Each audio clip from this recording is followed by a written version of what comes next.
Dimensional memory is, people will unconsciously slip into the mood they were in during that memory. For instance, suppose you know your friend Dorothy's best moment in life was when she got married. Her wedding was in a garden with lots of balloons, pillows, and flowers. She had a themed wedding where everyone wore black and silver as a tribute to her favorite band, Kiss. Presumably she was in a good mood that day. So what would you do to improve Dorothy's mood? You would indirectly display or reference things that would remind her of that day. You might play Kiss music in the background, you might talk to her outside in a garden, and you might wear a black and silver shirt.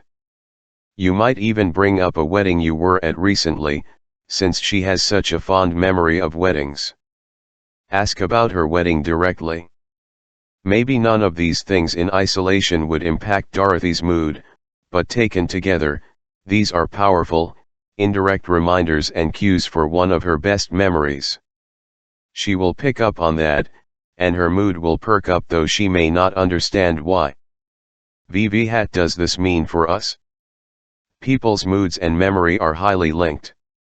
If you get a clear idea that someone is in need of a mood boost, you can talk about things, people, and events that were present when they were in fabulous moods.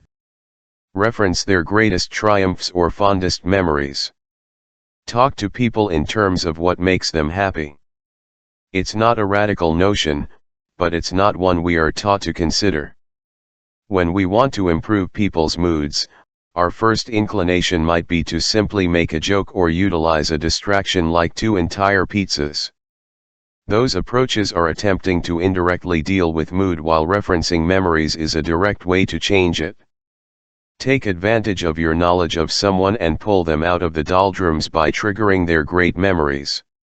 To make this dynamic work most effectively for you, you must first accurately determine people's moods.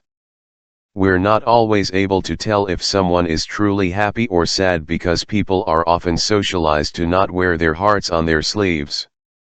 This is doubly true in corporate or office environments where the exposure of someone's true mental state can be seen as unprofessional. Ike and the other researchers devised a method to determine people's moods simply by asking them a neutral question. The underlying assumption they relied upon was that people will react to a neutral question in a way that reflects how they feel. The answer isn't important, it's about whether people answer in a non-neutral way. The easiest question to ask is simply, "How is your day?" or "How is your week going?" It will usually be easy to tell how people are feeling based on their body language and tone of voice in answering these questions. If someone answers you in a lukewarm tone, seems anxious about something, or outright talks about how annoying someone or something is, you're in a prime position to improve their mood. Then, as the study showed, bring up elements that were present in one of their positive memories. If you know James had a blast the last time he went skiing, bring up a story he's told about it. Have him retell it to you.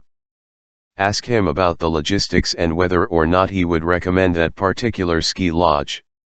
Talk about the games he played that weekend. Casually reference a video of skiing tricks. Likewise, if James loved biking, you could mention their greatest biking adventure, their longest ride, their favorite bike, their biking buddies, or their latest gear purchase. By bringing up the memory elements that were tied to the happy mood they were probably in at the time, you will improve their current mood. It makes sense that people like to discuss their favorite topics, but now there is a deeper psychological understanding of why and what it does to someone. Like Pavlov's dog, this isn't a process that we are fully aware of until we reach the end result of suddenly salivating.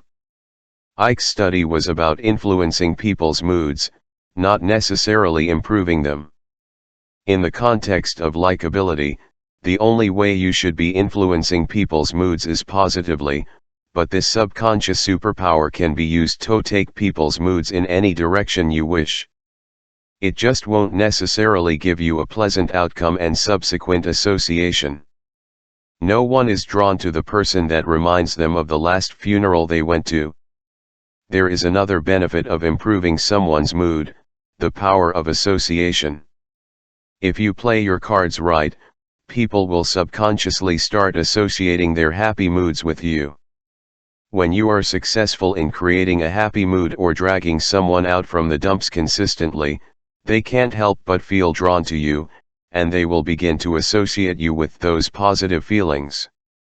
You become part of their pleasant memory, and they begin to be drawn to you without a conscious understanding of why. As you'll discover, one of the running themes of this book is that human beings may seem very complex and nuanced, but often we make choices that are very straightforward and predictable, for instance, avoiding pain and seeking pleasure.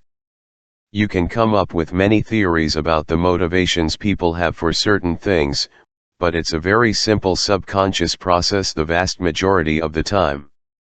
We tend to gravitate toward people who make us feel good and away from things that hurt us. We also gravitate toward people and things associated with the people who make us feel good, and this is called classical conditioning. Remember Pavlov's dog?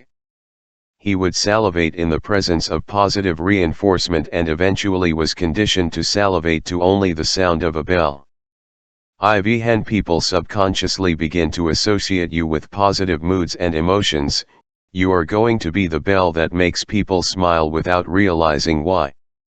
Byrne and Clore in 1970 expanded on Pavlov's findings and discovered that if people are nearby when we feel good, even if they were not involved in creating the positive feelings, eventually we begin to feel good whenever they are around.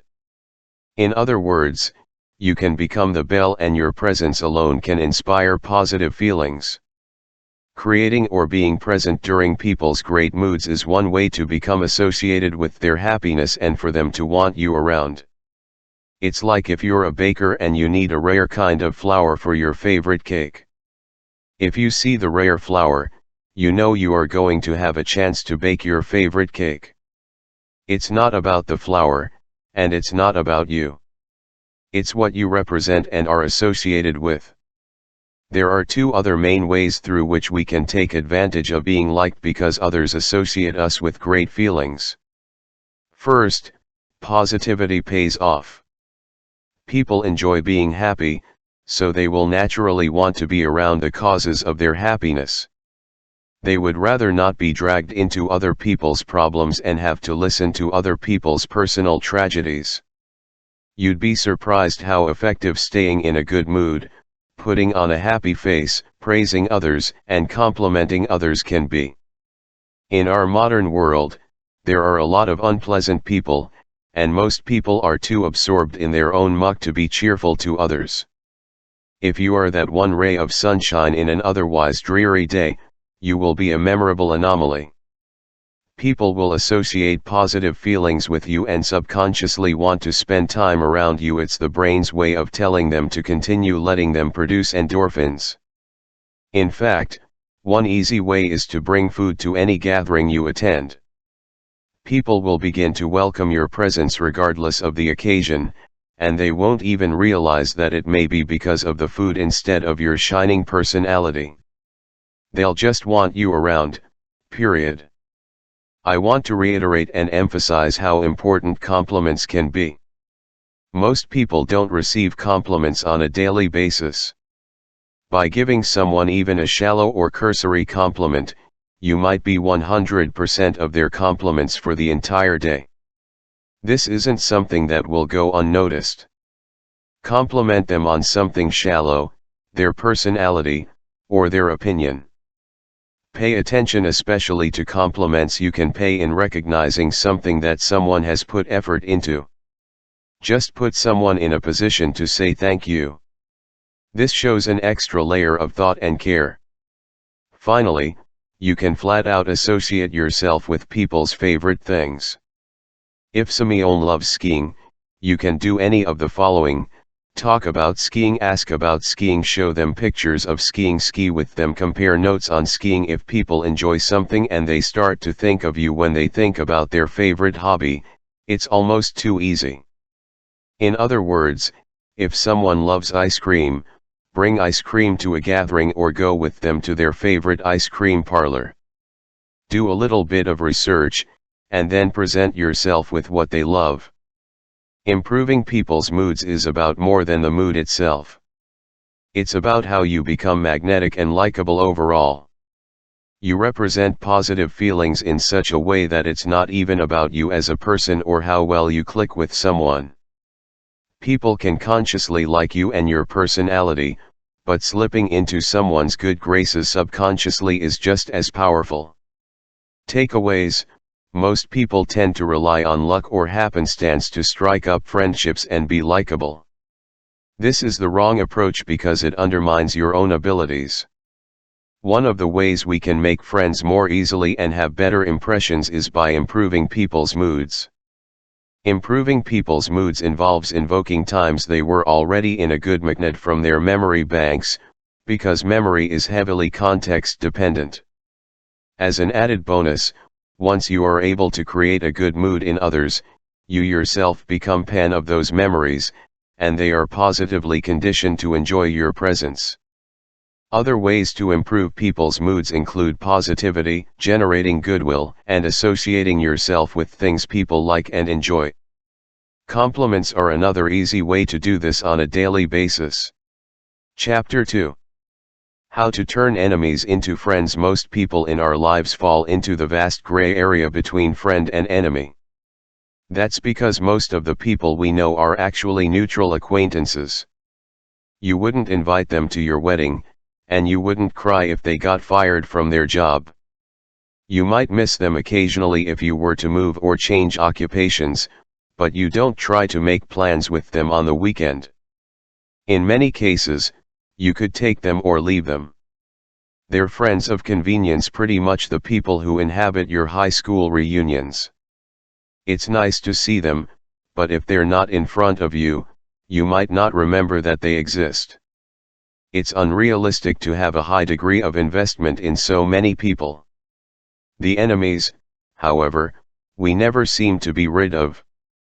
Some people's faces just annoy us or send us into fits of rage, and your face likely does the same for a select few. Maybe you unknowingly cut someone off in traffic and made a new enemy there. It happens, and such is life. No one is everyone's cup of tea, and that's okay. Cats are destined to hate dogs most of the time.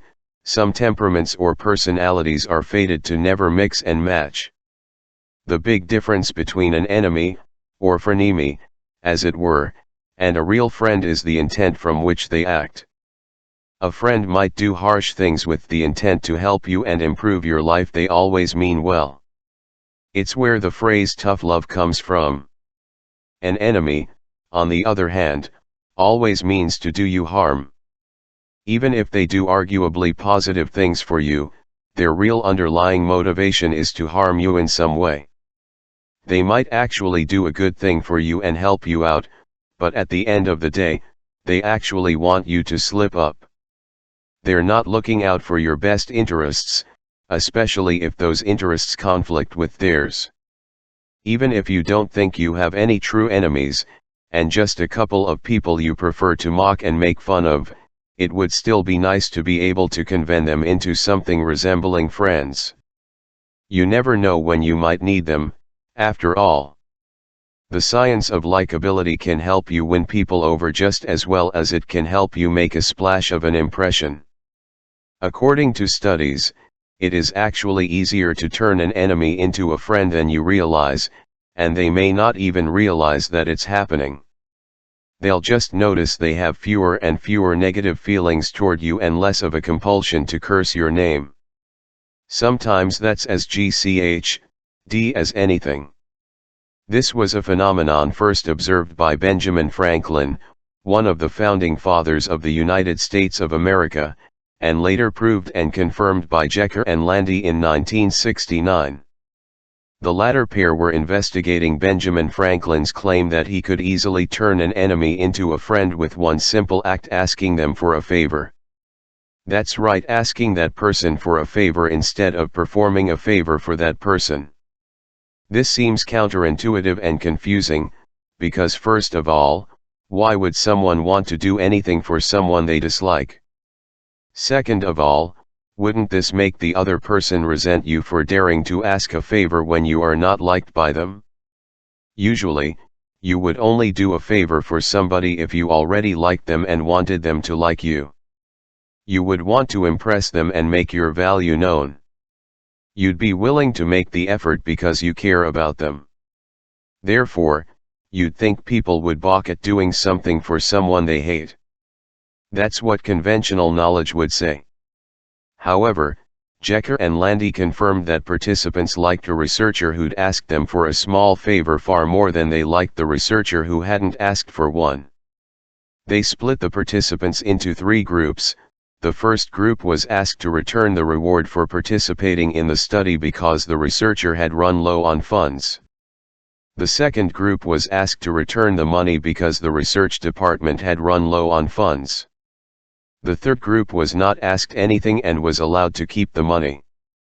Which group favored its researcher most? The first group, followed by the third group, liked its researcher the most. A direct favor that actually took money out of their pockets made participants like their researcher more than the group who got to keep their money. As odd as this seems, it confirms the fact that making someone act for you, at their detriment, can make them like you more. So why does the Benjamin Franklin effect work? When you ask someone to do you a favor, you force people to justify their actions to themselves. Wait, I just did this for Johnson. Why would I do something like that? What does this say about me and how I feel about him? In a twist, they will tell themselves this and actually start liking you more because they, deep down inside, feel some type of affection, respect, or interest in their enemies. This is the concept of cognitive dissonance, which Leon Festinger developed in the 1960s. Cognitive dissonance is essentially the resolution of a conflict between people's views, thoughts, and actions. For instance, if we believe we dislike someone and then we take the action of doing something for them, cognitive dissonance dictates that there is conflict and tension in the person's mind. These are 2 beliefs that are in direct opposition: I hate them and I did a favor for them. Thus, to alleviate the tension, a clever explanation will pop up and make the opposing stances reconcilable. With the Benjamin Franklin effect, why would you do something for your archenemy? Because you actually like them and want to help them. It's your brain's clever attempt to make sense of the world and your conflicting beliefs. Asking someone to perform a favor for you is also a subtle form of flattery. Imagine you are asking your nemesis at the office to help you with a report. The implication isn't that you're lazy or stupid. Rather, the implication is a greater recognition of their prowess as a whole. In other words, you recognize they are so skilled at what they do that you are willing to risk embarrassment to ask them for their help. You are submitting, showing your belly, and admitting to them you would like their help. Finally, asking someone for a favor is just more interaction between you two, whereas there was previously 0. You likely avoid people you don't like or brush them off. You start to develop stereotypes about them, and the more psychological distance, the more apathy grows. This isn't helping matters. When you ask for a favor, you are probably doing it in a kind way and humanizing yourself to others. The more information they have about you, the less they are likely to hate the version of you they've constructed in their heads. It can still be a thought contrary to common sense, so what does the Benjamin Franklin effect mean for us? Asking people to do you a small favor will make you more likable, regardless of if they like you or hate you. It can't be too big, otherwise you will burden them and give the impression that you are lazy or entitled. It can't be too small, otherwise people will think you are lazy or entitled. People will react the same if you skew too far to either side of the spectrum. Asking someone to write your report versus asking someone to hold the door for you will garner the same ire either way. If you can't think of an appropriate favor to ask of your enemies or frenemies, a helpful guideline is the 3-minute rule. Ask them for something that will take no longer or shorter than 3 minutes. Don't burden them unnecessarily, but don't make it seem like you are hopeless and helpless. Each of these subtle favors will cause a state of massive cognitive dissonance, wherein your enemies will try to make sense of contradicting themselves. The winner out of that mental confusion is you, because they inevitably rationalize that you're not so bad, after all. Beyond the Benjamin Franklin effect, you can also perform small, subtle favors for your enemies and frenemies. Now this is something intuitive and easily understood. Actively performing favors for others builds goodwill and indicates a willingness to be friendly and open. You are raising the white flag of peace and sending the signal that you don't harbor any ill will. At the very least, if you perform small favors, your enemies won't classify you as completely useless but as someone with some value.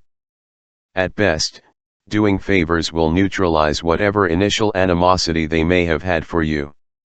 And on your side, as the Benjamin Franklin effect dictates, you will feel more positively about the people you perform favors for. It works on yourself as well. You are giving enemies an opportunity to view you in a more nuanced or complex light. This is quite a step forward, because people often stereotype each other along very simplistic lines: friend good, enemy bad. When you throw your enemies a curveball by being kind to them, you blur the lines and they can't help but come up with a different way of viewing you. There's a reason that kill them with kindness is often parroted. If you receive questions from your enemies about your motives and why you're suddenly so nice to them, talk about how you do favors for everyone in general. This pan is important, or else they might feel that you are trying to manipulate them. Don't expect any payback or reciprocation. This will help reduce their concern over manipulation or ulterior motives. Plus, only acting if you receive something in return is a toxic mindset you should shake. Focus instead on the fact that you are acting to change how somebody feels about you. People can be quite vicious, but they're also easily disarmed. The next time you ask that same favor, you may be surprised at how positive the reaction is. And you get a favor performed for you. Win-win. You can generate enough to reach across the aisle with this surprising tip for likability. Your enemies may not be aware of what's happening, and that's the best part. Takeaways: you might be the friendliest and most benign person in the world, and still you will offend someone. That's just the reality of life, but you don't have to take it lying down. An easy way to turn an enemy into a friend is with the Benjamin Franklin effect, where you invoke cognitive dissonance by asking an enemy to perform a small favor for you. They will justify to themselves that you are not so bad after all if they performed a favor for you. In addition, you are initiating contact, which tends to humanize others. A final way to turn an enemy into a friend is to perform favors for them. This is more intuitive and easily understood. If you present value to someone, they will like you more.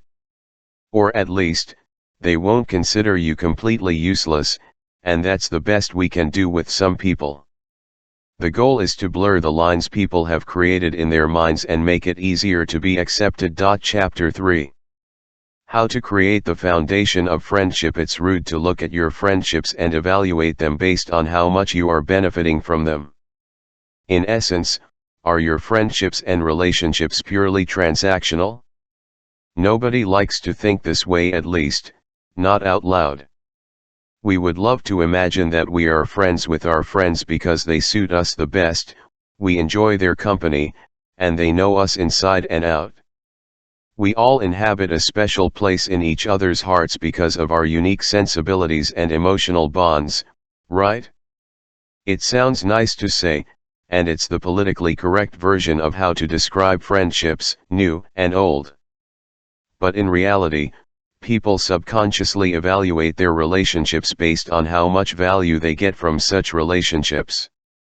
It's important to mention that value is subjective and doesn't necessarily have to in the form of any material or financial gain. Of course, we do value people who are valuable connections based on their wealth or status, but we also value people if they make us laugh, make us feel good, or act as our emotional crutches. Value in a friendship or relationship is usually measured in emotional terms. If people make us feel positive emotions, they have value to us, and we want them around because of their emotional value proposition. If they make us feel negative emotions, then we might not want them around, no matter how much they would be able to help our careers. It's fair to say relationships are inherently a bit transactional. We get what we want from people in some form or fashion, and our friends get what they want from us in similar fashion. If you spend time with someone whose company you'd enjoy, but these events always occur on their private yacht, it might be acceptable because you're hanging out on a yacht. But remove the yacht, and what are you getting in this transaction? Here's the thing about transactions, they only feel good if they are relatively equal. One-sided deals or relationships feel bad. We're happiest when the give and take, or cost and benefit, are roughly equal. You wouldn't sell someone your car for $2 because it would be spectacularly one-sided and you'd feel ripped off. You also wouldn't buy someone's car for $2 because you'd feel guilty and immoral. However, you would sell someone your car for a fair price or trade them for the motorcycle you've always wanted. If a transaction is one-sided, we feel used and taken advantage of or predatory and vicious. If you always give someone a ride to work and they never return the favor or acknowledge your effort, you aren't going to feel good about the relationship anymore because the transaction is unbalanced.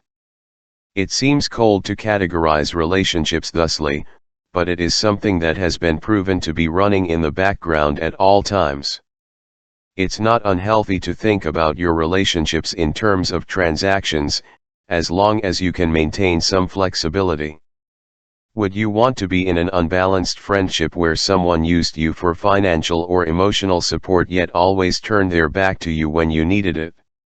A study showed that people are likely to subconsciously or consciously keep track of the exchange of favors in their relationships, and those are the happiest relationships. You can use this knowledge to your advantage in becoming a more likable person, as well as one who never gets taken advantage of. Walster and Burchide proposed the theory of equal relationships in 1978. They investigated how relationships rife with inequity functioned and found that the best and happiest relationships have an internal score sheet as to who is sacrificing and serving more. In these relationships, both sides sought to keep it equal. As mentioned, people won't want to feel like predators or prey. This can range from monetary, "I'll pay for tonight if you pay for tomorrow," to emotional trade-offs. They found people are often driven by a sense of equality, which means that they will overcompensate if they feel they are not holding up their end of the bargain, so to speak. More broadly, the study helped further articulate what is known as equity theory, the tendency for humans to compare what they have in relation to others. Adams, 1963. Equity theory holds that people seek to get as much as they can in any given relationship. And yet, if someone gets too much or too little, even according to the set rules of engagement, tension and distress are created in the person's mind. The greater the inequality in a relationship, the greater tension and distress. We are constantly at war between these two conflicting desires, for the most possible and for relative equality. Therefore, one of the foundations of friendship is a feeling of equality. Suppose we are sitting at a table with one friend and there is a small pizza on the table. We both love pizza, so we both want as much as possible. Yet we also know that the pizza should be split in half to acknowledge the other person and show goodwill in the friendship. But it's our favorite type of pizza, and we want all of it and could easily eat it. What would happen if you accidentally took an extra slice? You would feel guilty and your friend would probably show restrained annoyance and anger. What about if you took an extra slice on purpose? You would probably feel like a heel, and your friend would be supremely unhappy. This is the case even if our friend were to tell us, "I love this pizza, but take as much as you want." We wouldn't want to upset the balance, and most people would still split the pizza in half. Anything else just feels greedy and inconsiderate. What does equity theory mean for us? Should we seek to pull out a scorecard and annotate every time a debt is incurred? Surprisingly, yes. At least, mentally. Keeping score as to the equality of your relationships will make you more likable. When you externally acknowledge equity theory and make it known you are fighting your human tendency to take as much as possible, people will take notice. If you can keep yourself accountable and actively seek to even the score, you become more likable. It doesn't necessarily have to be so direct as, "You bought me coffee last time, so I will buy it." Remember, the transactional nature of a relationship doesn't solely concern finances or material possessions, it is subjective. To keep the score even, you should also consider emotional support, listening, time, attention, focus, and any and all other aspects that you value. If someone listens to you for an hour, remember that, in some nebulous way, you owe them a degree of emotional support at another time. Underlying everything is the fact that people hate feeling guilty when they take too much, and also hate feeling taken advantage of when they give too much. If there is inequality in any measure, both parties will feel one of those emotions. If someone continually fixes a friend's car, they might stand to feel resentment and injustice. They'll feel like they are being taken advantage of and won't see the value of that friendship. The friend who owns that car, on the other hand, will feel burdened by debt, guilt, and insecurity in the friendship. People do not like to be in somebody else's debt. People do not like to feel that their friend is giving them more than they give their friend. Loudly seeking equity in friendships and creating equal status avoids issues like that. Our egalitarian natures lead us to expecting others to hold up their end of the bargain. In other words, since you and I are equal, we expect each other to be self-reliant, responsible, and self-sufficient. I can't view you as an equal if you're constantly depending on me. The mere acknowledgement of that fact can show the self-awareness necessary to dispel most of these negative thoughts. Use the feeling of equity to your advantage and make sure that you make it known that you are on equal footing with your friend. Eliminate the other person's feelings of guilt when they take too much, and injustice when they give too much. If you see any situations where you benefit more, call them out publicly and make sure to rectify them as soon as possible.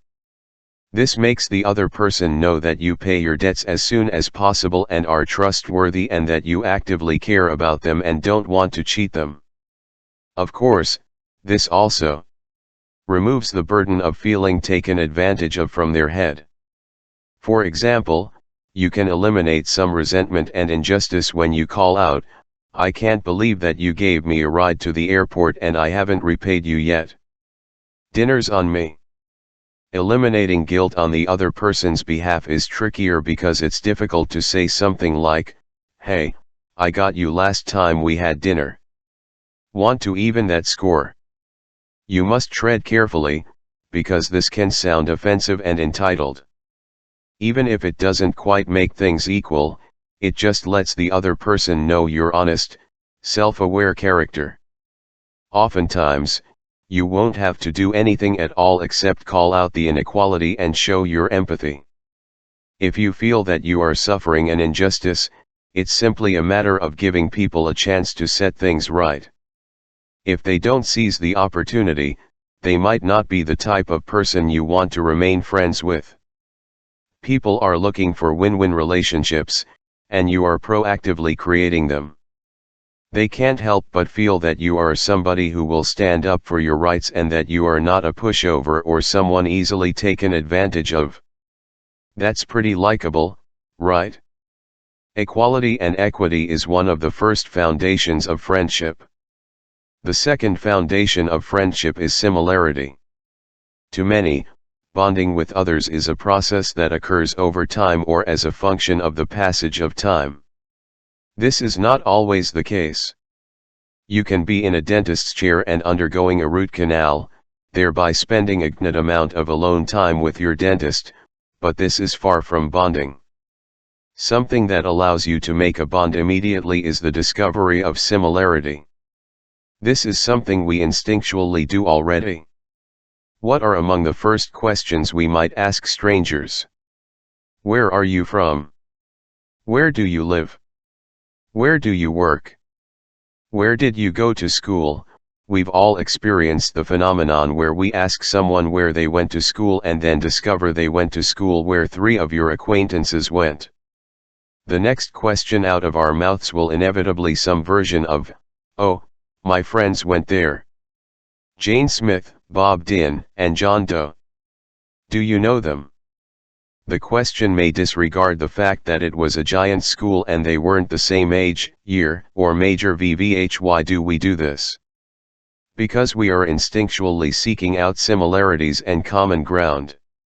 We want to find a connection and point of reference from which to evaluate other people as quickly as possible so we know whom we are talking to. We make judgments on people very quickly, and if they are similar to us, our judgments will tend to be more positive. In 1971, Don Byrne studied what we all instinctually already knew. He found that we are more drawn and attracted to people who show greater degrees of similarity to us. The relationship was found to be nearly linear. The more similarity, the more affection or attraction. He conducted a simple experiment that asked participants to fill out a questionnaire on their personal traits. The participants were shown fake profiles of people that had been manipulated to be similar or dissimilar to them, and the more similar the traits of the profiles, the more attractive the participants marked them. We like similarity, and not just because we tend to have a positive opinion of ourselves. We like similarity in all respects because of the positive assumptions we can make about them. We like ourselves, after all, so we should naturally like people similar to us. For instance, let's say you were born in a small town in South America. Now you live in London. How excited would you be at the prospect of meeting someone else from that same small South American town? Now, what additional assumptions would you make about them? You share the same values. You have a similar worldview. They automatically get you in a way that others may not. You are similar in personality. You can make inside jokes that no one else will understand. You generally know them as a person. All of these assumptions are positive. They might even be true in most instances. You suddenly have a point of reference through which to view your new friend, which is comforting.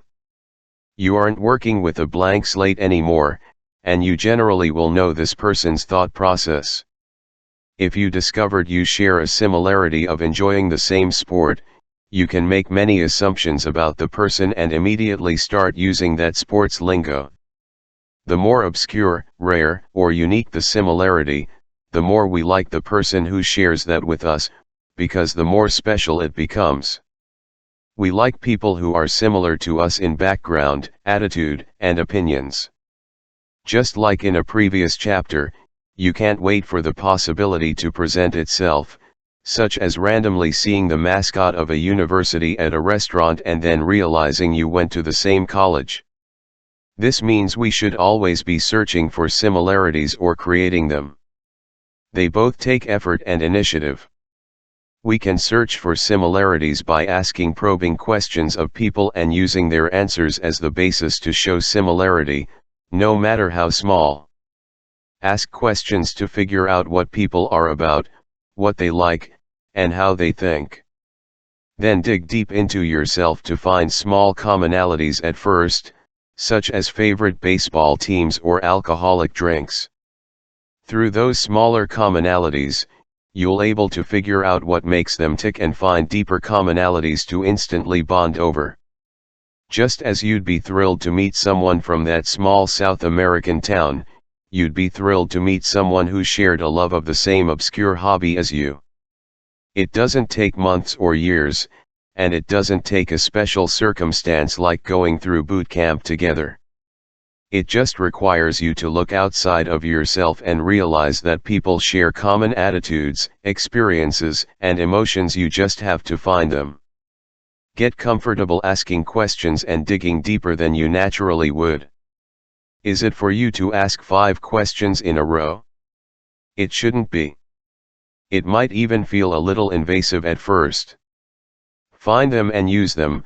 We can create similarities by mimicking people's body language, voice tonality, rate of speech, and overall manner of appearance. This is known as mirroring, and it has also been shown to produce feelings of positivity when tested. Anderson, 1998. All you have to do is arrange yourself to resemble others in order to benefit from feelings of similarity, from how they are posed to how they gesture. If you were a caveman, you would only seek out similar people because anything else presented a threat to your life, from different tribes to feline hunters. We're not cavemen anymore, but similarity and familiarity are still comforting and allow us to let out a deep breath of relief. Sometimes it can be conscious, but mostly it is a subconscious tactic you can use to have people quickly relax and open up around you. If you can cultivate feelings of similarity and combine them with an air of equity in your friendships right off the bat, the foundations for friendship will have been laid. After all, no one dislikes the person who reminds them of themselves and insists on paying you back or treating you to dinner. Sometimes common sense is common.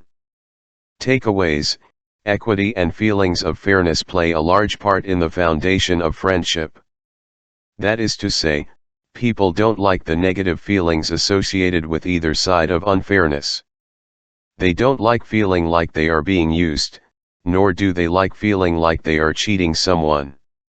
Therefore, emphasize fair play and equity in terms of the value, which is subjective and can vary widely, you are putting into a relationship or friendship. Similarity is another large aspect of the foundation of friendship. We like those who are similar to ourselves instinctively. These days, we take similarity to mean a higher chance of bonding and matching worldviews and positive traits. Humans are more similar to each other than not. We all bleed and put our pants on one leg at a time. Therefore, it is up to you to either search for or create similarities. You can search for similarities by becoming comfortable with questions and the feeling that you are being slightly invasive, and you can create similarities using the psychological phenomenon of mirroring. Chapter 4. How to act the part. If you've never been to an intense sporting event, allow me to describe the general atmosphere. In a word, it's mayhem. The entire crowd is there for a purpose, to cheer on one of the teams. It is tribalism to the extreme. People have taken the effort to drag themselves out to the sporting event, pay exorbitant prices for food and drink, and sit in uncomfortable and crowded chairs. None of that matters. It is a small sacrifice for the excitement and fervor they have for one of the teams playing. People will scream at the top of their lungs and engage in a cheering frenzy anytime something positive happens for their team. This drive for victory can turn some people into hooligans, and in recent years, there have even been fans killed by other fans for being on the wrong side. And you know what? You're going to get sucked right into it. Perhaps not to that extent, but it's highly contagious, and you will become a product of your environment. You will cheer and scream, even if it's not in your nature. This is your new normal, as long as you are in that environment. This everyday example demonstrates how often we take cues from others on how to act. We see what it takes to blend in and act the part in any context we find ourselves in. This is also how we can become more likable, by seeing how close friends act and acting the part of a close friend. If you treat someone like a stranger or acquaintance, that's how they will treat you back. If you keep someone at arm's length, very rarely will they make the effort to break down your barriers. Thus, by acting the pen of a familiar friend, you become more likable. According to Sigmund Freud's theory of transference, acting similarly to someone else will make people treat you like that person. It brings up feelings of familiarity, and you naturally fall into that relationship dynamic of the person you are acting similarly to. Therefore, act like a good friend, and people will see and welcome you like one. Freud is famous for many theories. First, of course, there is his theory on the Oedipus complex, which states that we are forever in subconscious sexual competition with our same-sex parent because we want to have sex with our opposite-sex parent. In other words, sons want to have sex with their mothers, and daughters want to have sex with their fathers and supplant the other parent at the head of the family. This theory doesn't typically hold much weight with modern psychologists, though there are frequent armchair observations such as dating people that are similar to your opposite-sex parent. Second, Freud proposed that the greatest source of tension and discomfort within people was the everlasting battle between the ego, id, and superego. The id is the part of the psyche that is primal and only seeks to satisfy basic human drives such as sex, food, and shelter. The id is mostly hidden from others and suppressed because it is not considered appropriate or acceptable. The superego can said to be opposite of the id because it seeks to conform to rules of society and utilize a sense of right and wrong. The ego is said to regulate both drives and make them able to work together and be expressed in a healthy manner. It moderates between our desires and what is acceptable behavior-wise. This is still up for debate and popular in modern discourse. Third, Freud was the first psychologist to put forth the idea that nearly all of our actions and thoughts are driven by subconscious desire, to some degree. Sometimes subconscious desires leak out through dreams or slips of the tongue, known as Freudian slips. He was a busy man. His theory that most contributes to the science of likability is transference, the idea that if you act the part, people will begin to transfer feelings they have about other people onto you. If you act the part of a close friend, people will begin to transfer the feelings they have about their close friends to you. For instance, many people with strong supervisors feel paternal or maternal transference because of the similar roles those authority figures play in their lives. Others may feel close to counselors or coaches because of how much personal information they reveal to them. This transference of feelings occurs because people feel that they are interacting with a parent or close friend, respectively. Generating this feeling of intimacy is how transference can benefit you. You can act the pen in many ways. You can embody specific characteristics of their close friends. You can act familiar and like you've known them for years. You can take on a role similar to that of someone they are close to. You can treat them in the same way their close friend does. The overall message of transference is to find a pattern of behavior that appeals to the person and emulate it.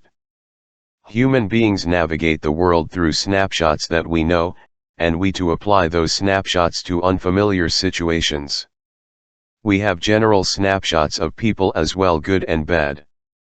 Within these snapshots, feelings, habits, emotions, and mannerisms are included. This is useful for making quick decisions and deciding if we like someone or if we feel threatened by them. Human beings might be imaginative, but we are also very lazy and efficient to a fault, so we try to put all our experiences into existing templates and snapshots based on our previous experiences. If you consciously try to fit into the snapshot of a good friend and start looking and acting like one, people will better understand how to treat you and interact with you. Fit the snapshot of a good friend who lends emotional support and you will position yourself well. The beauty of transference is that this happens subconsciously and people aren't aware they are making this association. If you simply act like a close friend, you'll trigger the association.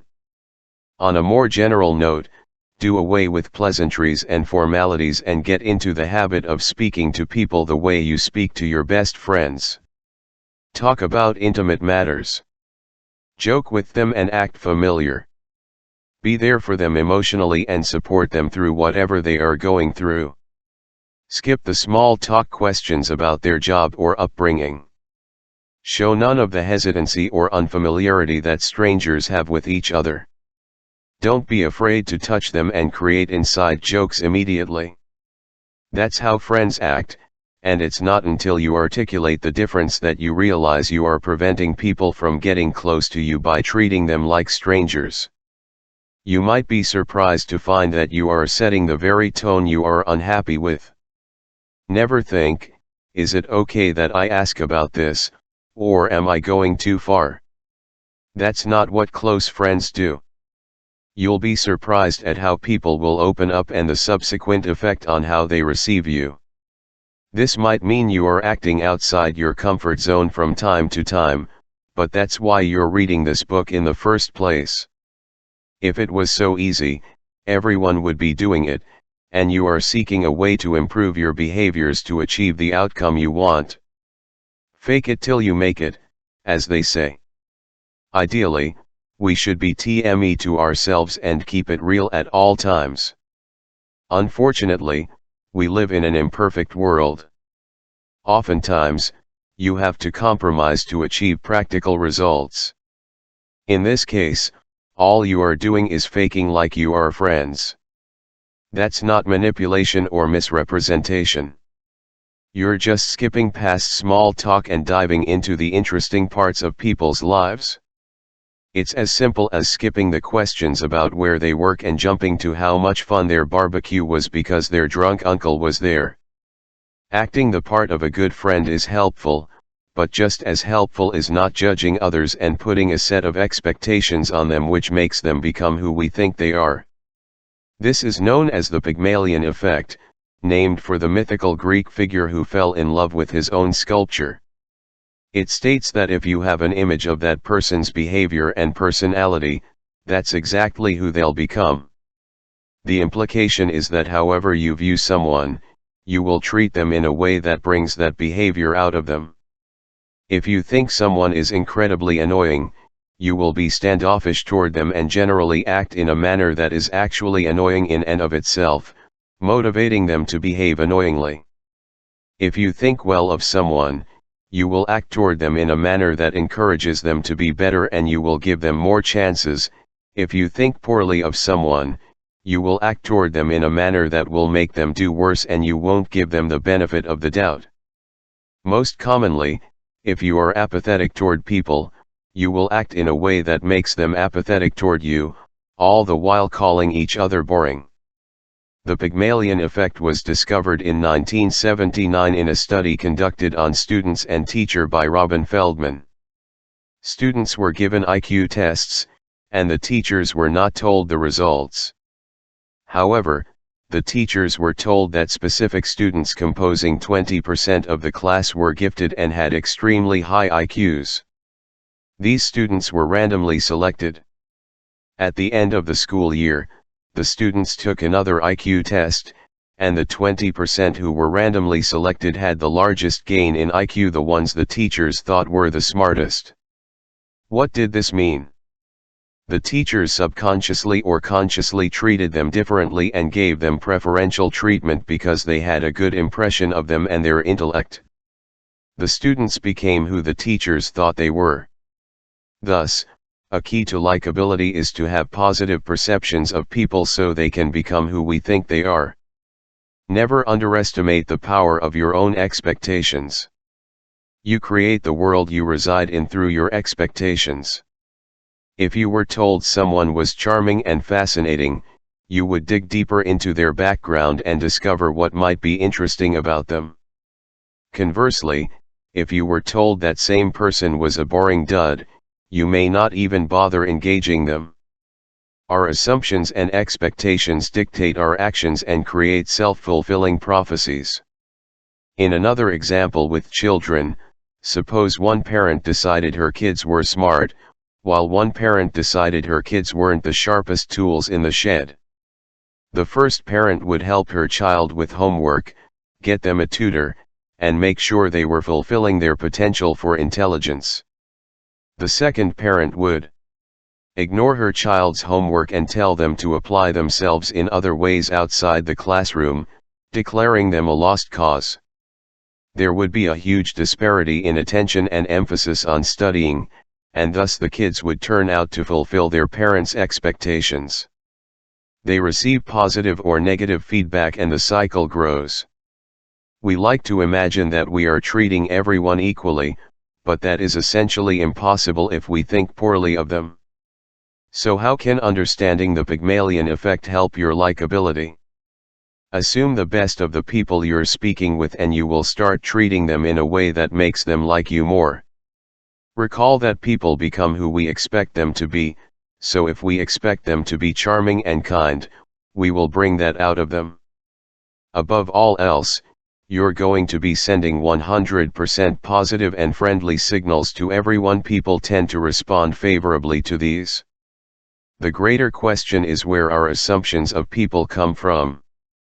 That's a whole other book, but being aware of your assumptions is key to treating others well. Focusing on treating others well and assuming the best of them is difficult, especially because much of this is subconscious. We don't tell ourselves someone is boring so we won't engage with them much, we just approach with low expectations and don't make our usual effort. By simply assuming the best of people and affording them the benefit of the doubt, you will behave around them and talk to them in a way that makes you likable. One of your most effective weapons in assuming the best of others is to proactively create alternate explanations for anything negative you might perceive of them. For instance, if someone has a dirty shirt, they're not dirty, they are working so hard they didn't have time to wash their shirt. If someone is annoying, they are only trying to seek attention because their parents neglect them. There is always a spin you can use to put someone in a more positive light, but the choice is yours. It's only slightly more work to come up with an explanation besides they're just a jerk, such as they're just misunderstood. Acting the part and allowing others to act the pen underlies likability. It's more important than you might think. Takeaways: often, we treat people like strangers when we meet them.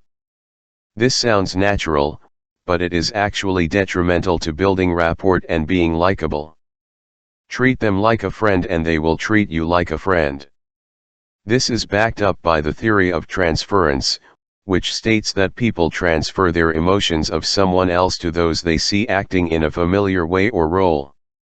We don't realize it, but we have the ability to set the tone of our relationships, and you might be causing the very source of your unhappiness by not acting the part of a friend. Another aspect of treating people like a friend right off the bat is to understand how the Pygmalion effect works. People live up to the expectations we give them. If we treat them like strangers, they will remain strangers. If we expect that they are interesting, we will treat them in a way that allows them to demonstrate this. All of this requires more effort on your part, but you have the ability to set the tone, so use it. Chapter 5. How to persuade and negotiate effectively. Negotiating lies in a gray area, with most people in two camps: those who think they are expert negotiators and those who are petrified of negotiation or any interaction involving disagreement or confrontation. For the people who think they are the next great negotiator, they are likely living in a blind spot. They constantly think they've gotten great deals, but one of the hallmarks of a terrible negotiation is if you felt no tension and perceive it as having gone smoothly. Someone just pulled one over on you. For the people who think they are terrible at negotiating, they probably avoid it and accept whatever is coming without a fight. They'd rather pay more or wait longer just to avoid awkwardness and discomfort. Most of us reside on one side of the spectrum, but that doesn't mean any of us are actually good at negotiating. We end up with bad deals more often than we realize, so how can we stop that? The secret to effective negotiation can be summed up in one sentence: each party just wants to feel like they got a good deal and a win. That's it. If the other party is happy with what they're getting, then they will be all too happy to give you what you want. Of course, it doesn't matter if they are objectively getting a win or a good deal. If you can convince them that they are, that's all that matters. Typically, the problem with this simple approach is it's too difficult to make them feel like they got a good deal because it will come at a great cost to us. But that only occurs when you view a negotiation in terms of a single pie. Negotiations actually have multiple pies in play at all times, you just aren't aware of the alternative ones. You have to dig and find them. If you can find the pies your opponent wants while simultaneously keeping 100% of your own pies, then that's where you truly find a negotiation that benefits both of you. So it's up to you to find out what they actually value or to reframe your proposition to them in a way that makes them feel like they got a good deal. It's easy to fall into the trap of thinking that what is important to you is important to the other side. Oftentimes, this isn't the case. In fact, in most cases, the other side doesn't at all care what's important to you. In this chapter, I want to cover 2 key techniques to get a better deal from any negotiation. These techniques involve shaping the expectations and assumptions of the party you're negotiating with to create a winning scenario, and they have been proven to work time and time again. They are called the door in the face technique and the foot in the door technique. Surprisingly, they are essentially opposite techniques, but they work in predictable ways when you put them into the context of human psychology and desire. What do negotiation tactics have to do with likability? Well, proper negotiation can be done without screaming or making ultimatums. It can even be done without tension. When you find yourself in an uncomfortable position or situation, it's important to understand how to conduct yourself in a way that isn't abrasive and doesn't burn bridges. Understanding negotiation will make tough situations go smoothly and help you handle discomfort better. Instead of freezing up or saying something you don't mean, you'll be more apt to focus on the goal and maintain your relationship. First is the door in the face, DITF, technique, which was proven and confirmed by Robin Cialdini in a 1975 study. There are 2 steps. The first step is to ask for a huge and borderline unreasonable amount of money, for example, upfront. This is something you want to shock people with and have them declare that you are insane for. The second step is to back off substantially and ask for an amount that is closer to your actual goal. By asking for the huge amount first, you will cause someone to slam the door in your face. But then, by significantly decreasing the magnitude of your request, you will cause them to open the door and consider your second offer because you will seem like you have come back to reality. The second figure feels far more reasonable than the first figure, even if it's still relatively high. The recipient of the request feels like they have done well in the negotiation because they have brought down the asking price substantially. It seems like a win because it's a fraction of the first figure. By comparison to the second figure, you may have reduced it 50% right off the bat, not knowing that the asker intended to actually get 50% of the price. The first ask was a foil and was meant to be rejected, and rightfully so. By starting off big and getting people upset about how unreasonable your first offer is, your second or third offers will appear very reasonable indeed. It's a win for you as well. Compare using the DITF with starting off with your reasonable offer. In many cases, your reasonable offer will face some resistance or might even get rejected outright. It does not get considered based on its own merits. If you start with a big, unreasonable offer, people will feel good about the amount you decrease it by. Let's take a typical salary negotiation. The DITF technique would start with you quoting an extremely high figure. Suppose you currently make $50,000 a year and ideally want to make $65,000 a year. I make $50,000 now, but I am severely underpaid.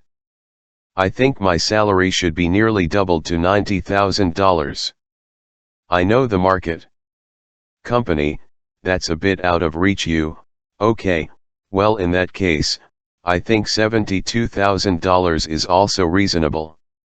I am showing good faith by lowering my request substantially and meeting you near the middle. Company, thank you, that's a somewhat more reasonable sum. What about S60,000? The first offer is rejected, allowing you plenty of wiggle room to work down to the real salary you want. It's a win-win because they feel that they got a good value out of you, and you got exactly what you wanted.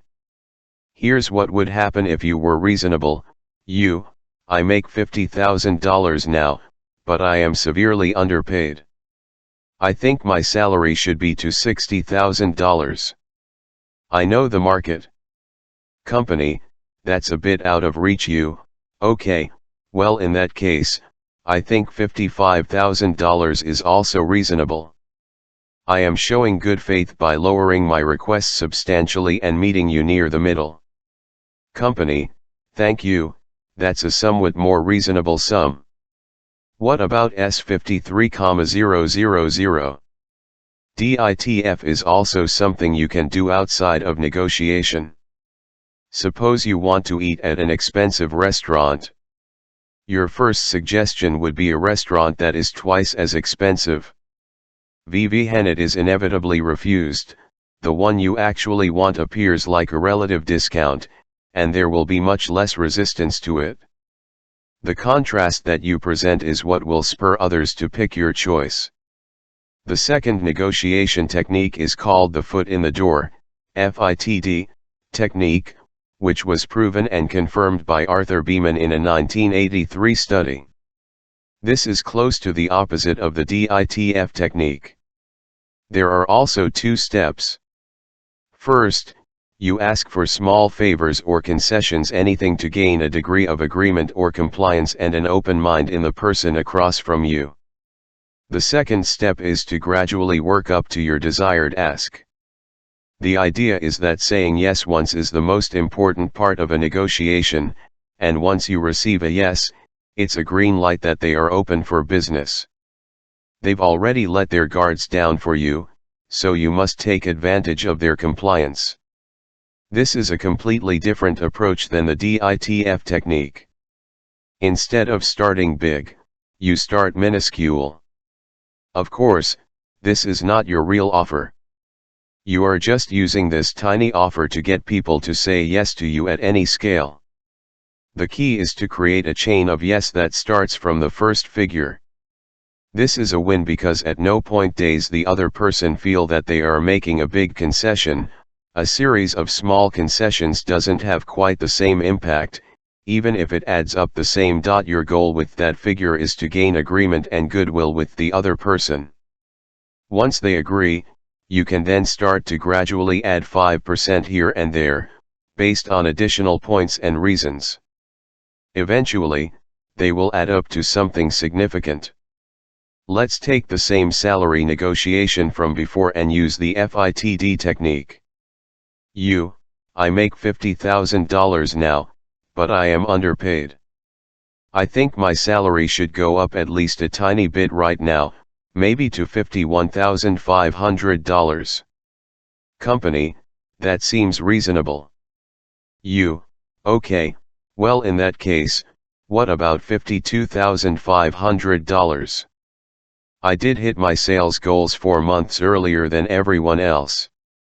Company, yes, that also seems reasonable in light of that accomplishment. How about $52,500, then? Well, that would be good, but I also insert various job performance metrics and accomplishments. All of those things, including inflation and cost of living, add up to about $60,000. I can show you on my chan here. You started low, got them to say yes and go along with your mode of thinking, and then gradually ratcheted up your ask with additional reasons for each additional ask. At the end, you've arrived at your goal with plenty of justification and backup. They feel that they've won because you've presented your case so well, and they feel justified in paying you that much. You deserve it, and you earned it. You obviously feel like you've won because you are getting paid what you want. Recall that if both parties are happy with the outcome in the end, that's a great negotiation. Both of these techniques take advantage of comparison and expectation. DITF makes your goal appear reasonable by comparison, while FITD makes your goal appear reasonable and justified. Persuasion and negotiation are more than these two techniques, but they are fantastic for simply getting what you want and allowing others to feel good about it. Becoming good at negotiation is more than getting a good deal. Oftentimes, you don't want to burn bridges or cause unnecessary tension.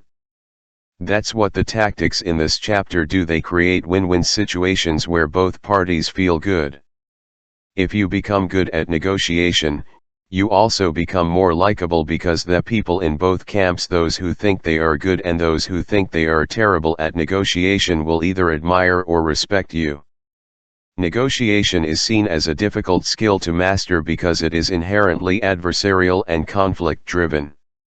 It takes someone who can navigate multiple aspects at once, including emotion, logic, reason, and spinning arguments.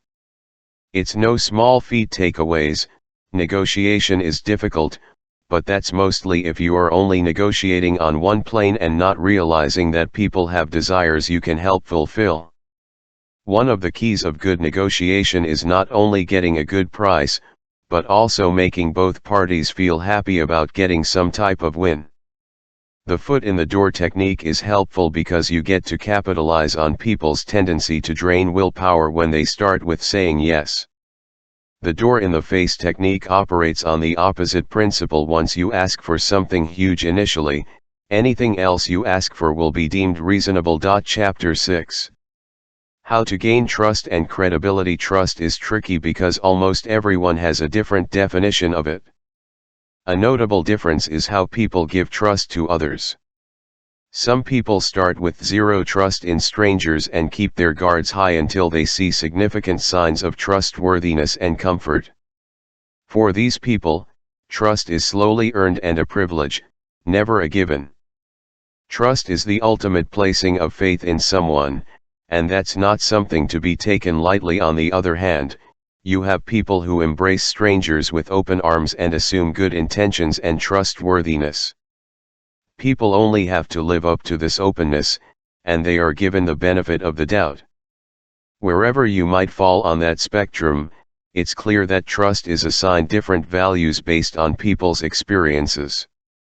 If you've had positive experiences with being open with strangers, you're more likely to continue in that fashion, and vice versa. But is there a way to shortcut the process if you come across someone who thinks trust is to be earned over a long period of time? How can you win over even the most guarded and standoffish person who doesn't even leave their bag with you when they use the restroom? Festinger, Schachter, and Bach studied the concept of trust in 1950. They studied people who lived in an apartment building and the patterns of the friendships that formed. They found that neighbors who were on the same floor tended to be friends, people who lived on different floors were rarely friends, and people who lived near the mailboxes and staircases were friends with people on different floors. What can we conclude from this? To a large extent, friendship and trust increase linearly with simple interaction and exposure. The more we see someone, the more likely we will become friends with them and come to trust them. It didn't matter if there was any depth or rapport. This was dubbed the propinquity effect. The more we see people, the more we interact with them, the more similarities we find, the more comfort we build, and the more we find we can potentially like them. People cease to be stereotyped, two-dimensional characters and turn into unique humans. Prolonged exposure by itself will embed people into your mind as essentially part of the background. This is why when we change schools, jobs, or homes, we miss our neighbors or co-workers, even if we rarely spoke to them. There has been so much exposure and interaction that we tend to view them in a positive light and associate them with the environment as a whole. The level of interaction itself isn't important, the frequency of the interaction is. The propinquity effect is why it's not surprising that we are frequently friends with roommates, neighbors, co-workers, and classmates. You have a high level of exposure and interaction, you let your guard down around them, and you create an open mind toward friendship. If you look at your set of close friends, you would realize that a lot of those friends became friends of yours almost accidentally. They just frequently showed up in your life. They were at the right place at the right time and they did the same things you did. What does this mean for us? Half of the battle in likability is showing up and not hiding in your room like a cat. The more you show your pretty face, the more trust will ultimately be built. For those you are specifically targeting to make friends and build trust with, make sure to frequently bump into them. The interaction itself can be minimal, as long as they take notice of your presence and acknowledge you. The goal is to become a known and familiar quantity in their lives. This manifests in even tiny ways in our daily life. The more you see a certain barista at a cafe you frequent, the more you feel like you know and trust them. The more you see a neighbor, even if it's just while you are both taking out your trash, the more you feel like you understand who they are and trust them.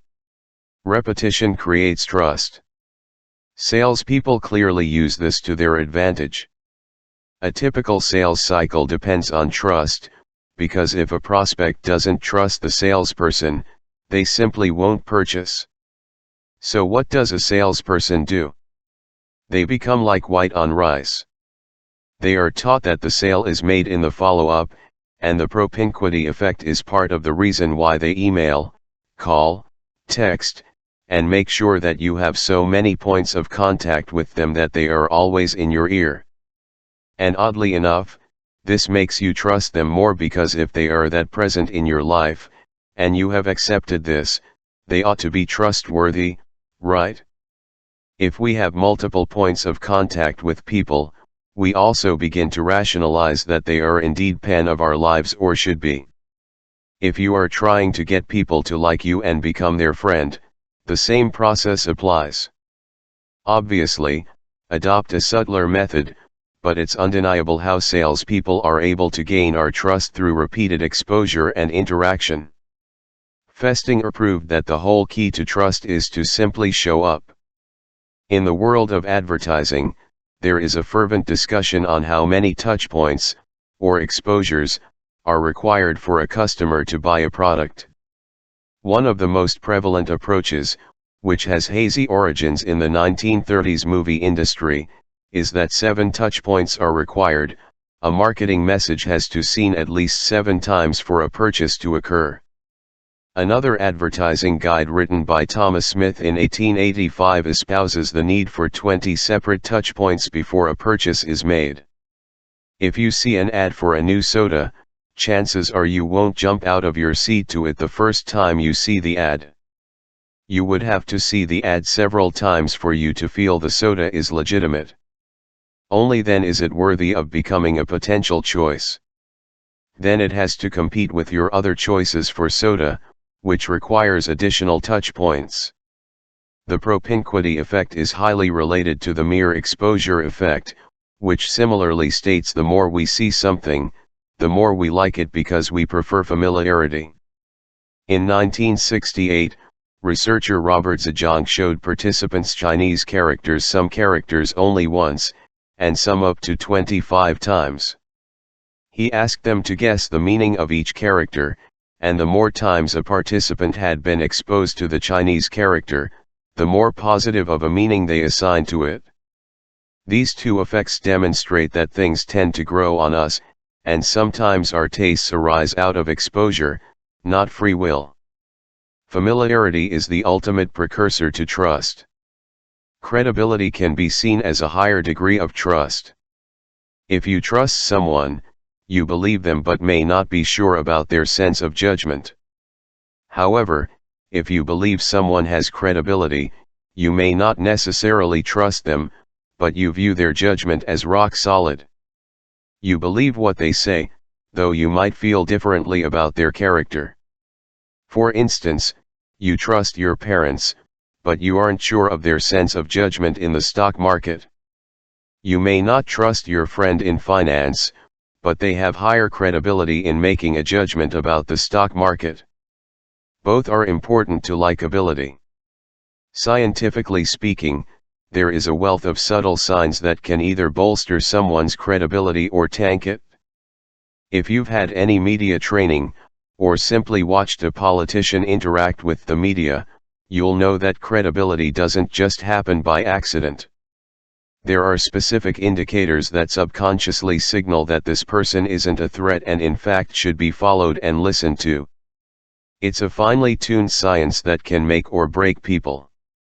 As recently as 1999, Gass and Selter sought to study credibility. They discovered a host of subtle indicators of credibility, as well as a host of signs that undermined credibility. Here are the signs that need to be in play for people to think you're credible. Highlight your experience and your qualifications. People are looking for an indication that you know what you're talking about. At the very least, they want to see facts that would support a conclusion that whatever judgments or decisions you make are based on something real. This is important for most people because if you've already seen something in the past, or have been educated about it, chances are you know the right things to do. You would have the right information so the right decisions are made. People want proven quantities and not just people making educated guesses. Display how much you care. If it's obvious you care about other people and have their best interests at heart, they are more likely to trust you. You simply wouldn't act in any other way except to help them. However, if people can sense that you're looking to get a sale or line your own pockets, they are less likely to trust you. There is a conflict of interest here. They might feel that you are just too busy trying to benefit yourself instead of actually looking out for them. Don't show any ulterior motives, and let people know you are on their side. Similarity. When people see that you are similar to them in terms of dress, body language, speaking style, and mother tongue, they are more likely to view you as credible. This should not be a surprise. In fact, there is an entire chapter devoted to this phenomenon already. People tend to like other people who are like them. This is especially true if it appears that you share the same values as the people you're trying to impress. They'll believe you because people automatically trust those similar to them, such as their family. Appear assertive. If you are very assertive regarding your positions and you quickly and rationally destroy counterarguments, this makes you look like an expert. This is passion and conviction and confidence. This means that you know what you're talking about, or at least you look like you do. Chances are people can trust your judgments because you know the other side of the argument and can convincingly make those arguments go away. In other words, the more decisively you act, the more credible you appear. Gain social proof. When other credible people recommend you, chances are people will be less suspicious of you. If people they know and trust as experts recommend you, then you are essentially riding on the coattails of those people. You don't have to convince people because people they trust already open the doors for you. This is an extremely important competitive advantage. Unfortunately, not everybody can tap into this. This is what's behind every introduction. People will take a chance on you because someone vouched for you, and that's a powerful statement. Likewise, there are certain signals you can send out that can erode your credibility. Don't contradict yourself. If you are caught telling a lie or an obvious exaggeration, this can vaporize whatever credibility you've built up. If you're unsure about a certain assertion, follow this simple rule: when in doubt, leave it out. People may ask questions, and in many cases, you may not have answers to those questions. Instead of trying to look like a hero and guessing at an answer, you would be better off telling people you don't know, or you'll get back to them. Recognize that you don't need an answer for everything, and if you appear infallible, it can look suspicious or manipulative. If you don't appear stupid, you might appear to be lying. Avoid being overly polite. This might come as a surprise to some. By being excessively polite and brown-nosing, you can come off as weak and tentative, which means that your opinions will also be taken as such. You look like you are simply looking for approval and telling people what they want to hear. You also appear to be insincere and manipulative, even if you are being sincere and honest. Too much politeness can often belly a lack of conviction or stance. You have to remember that people are king for others whom they can listen to and follow. If you are busy walking on eggshells around them, you're sending the wrong signals. When we apply for jobs, we make sure to include all of these factors and pay special attention to them. But credibility is just as important in the social arena, so it pays to be aware of what will subconsciously shift you into a person that others will seek to listen to. Credibility and trust work hand in hand in increasing your likability. Takeaways: trust has been shown to work on a linear fashion. The more you see someone, the more you trust them, regardless of interaction or depth. This is known as the propinquity effect, and it is similar to how studies have shown that customers only purchase after seeing a product 7 times. It is also similar to the mere exposure effect. Credibility is a notch above trust, and there are also proven ways to generate that feeling.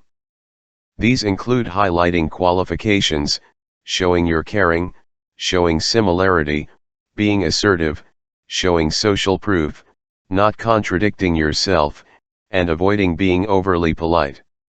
Chapter 7. How to work well with others in an ideal world. The moment you become friends with somebody, they would instantly trust you and you would be in their inner circle. But most friendships are tentative or probationary. You get put on some sort of outer circle of friendship until you prove yourself, at which point you get moved into an inner circle of intimacy. Other friendships are purely out of convenience, and both parties seem to know it. Sometimes we confuse acquaintances for friends and assume we are closer than we really are. Whatever the case, it's clear people tend to create unofficial tiers of friends in their lives. In the inner circle are your dearest friends and family members. In the circle further away from that are your other friends you might see 4 times a year. Outside of that circle might be your acquaintances, faded friendships, or business contacts you would only call upon if you had a clear reason to. Outside of that circle might be everyone else you know and don't devote any thought to at all. Suppose people have those same 4 concentric circles of friends. It's clearly easy to get into the first 2 levels and even the 3rd level where you are a friend that is occasionally seen. But what about that elusive inner circle?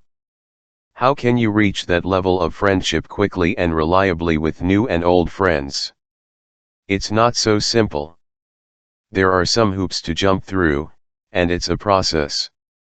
In 1970, Bernard Mastine put forth one of the prevailing theories on friendship acquisition called the stimulus value role model.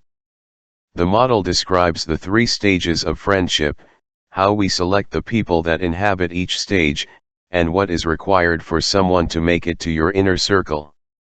There are specific elements that are important at each stage but may lose relative importance for deeper stages of friendship and relationships overall. The three stages act as a series of gates. Only if you pass one gate are you granted passage to the next. If you understand which stage you're currently in, you'll be able to move ahead more easily because you'll know what you need to do. The first stage of friendship is the stimulus stage, and in this stage of friendship we are primarily concerned with evaluating people based on their physical attributes and superficial traits.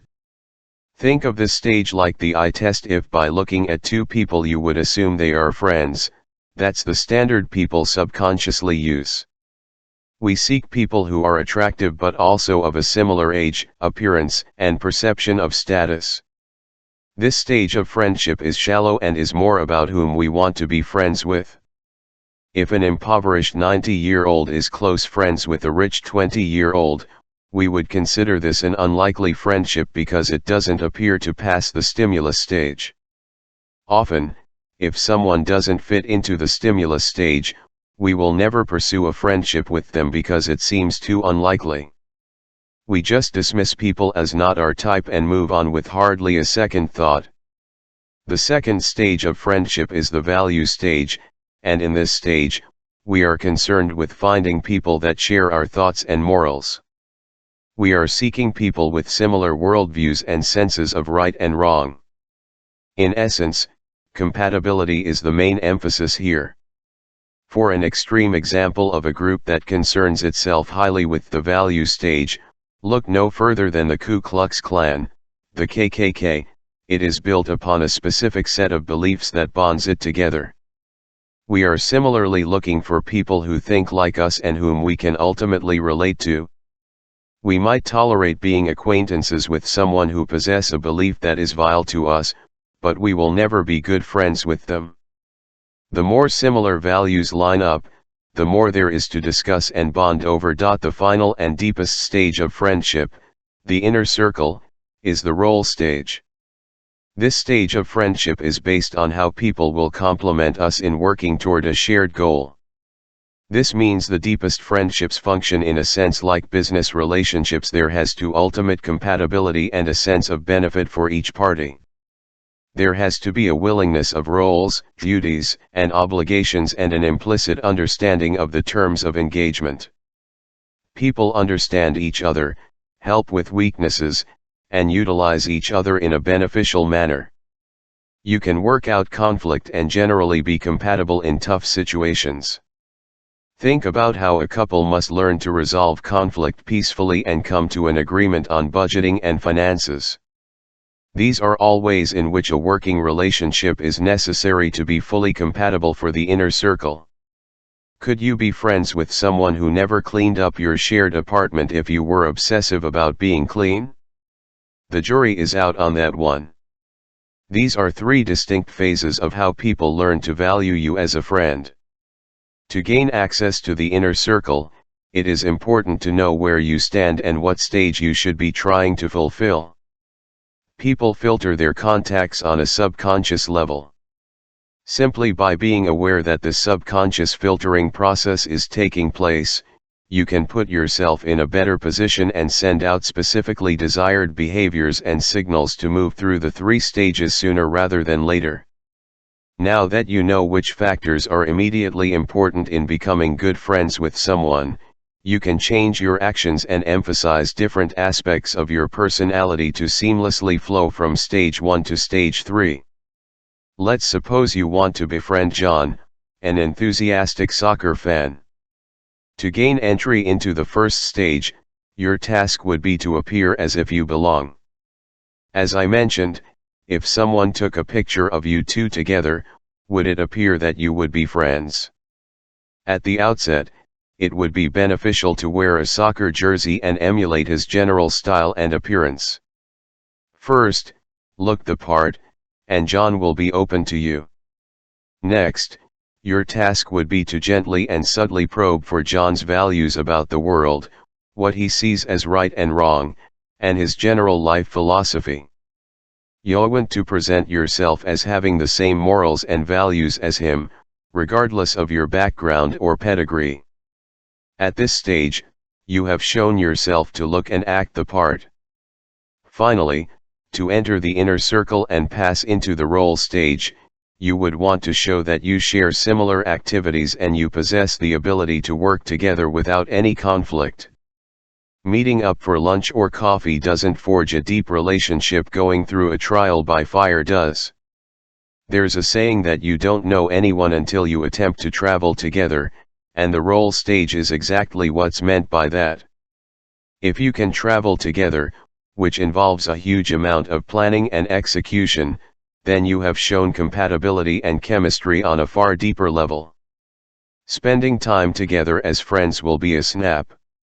If during the planning you differ on too many aspects and argue, you probably aren't going to pass the role stage. But if you can successfully plan together and navigate conflict, which are no small feats, you are well on your way to the inner circle and mutual respect. The role stage means that you can function and actually work together. Not coincidentally, this is why a lot of business deals get done on the golf course and on bar napkins. People are able to decide that they can work with each other's reciprocal abilities and move into each other's inner circle. The 3 stages of the stimulus value role model of friendship are important to understanding how you should act with people.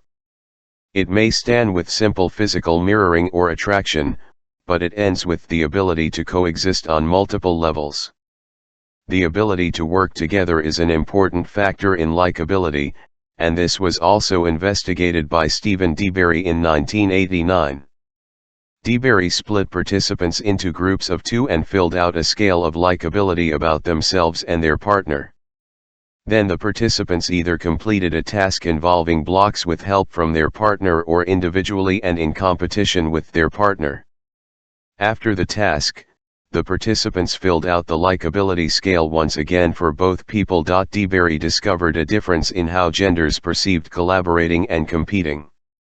Collaborating females liked their partners more than competing females. This effect was only found in females. Females in competitive groups ranked themselves much lower in terms of likability after the task. Males in competitive groups ranked themselves much higher in the competitive tasks. What the results seemed to imply was that females are less competitive and more collaborative in nature than males, and when they are forced to compete, their self-image takes a hit. Males, on the other hand, are more competitive and their self-image doesn't take a hit when they're put in a competitive environment. Avoid competition when working with women, but be aware that competition can drive males to achieve and feel good about themselves. Be aware of this gender divide when you are conversing with or working with another person.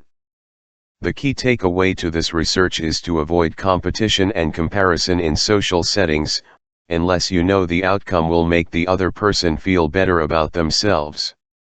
In other words, bringing up your massive salary can make people feel inadequate.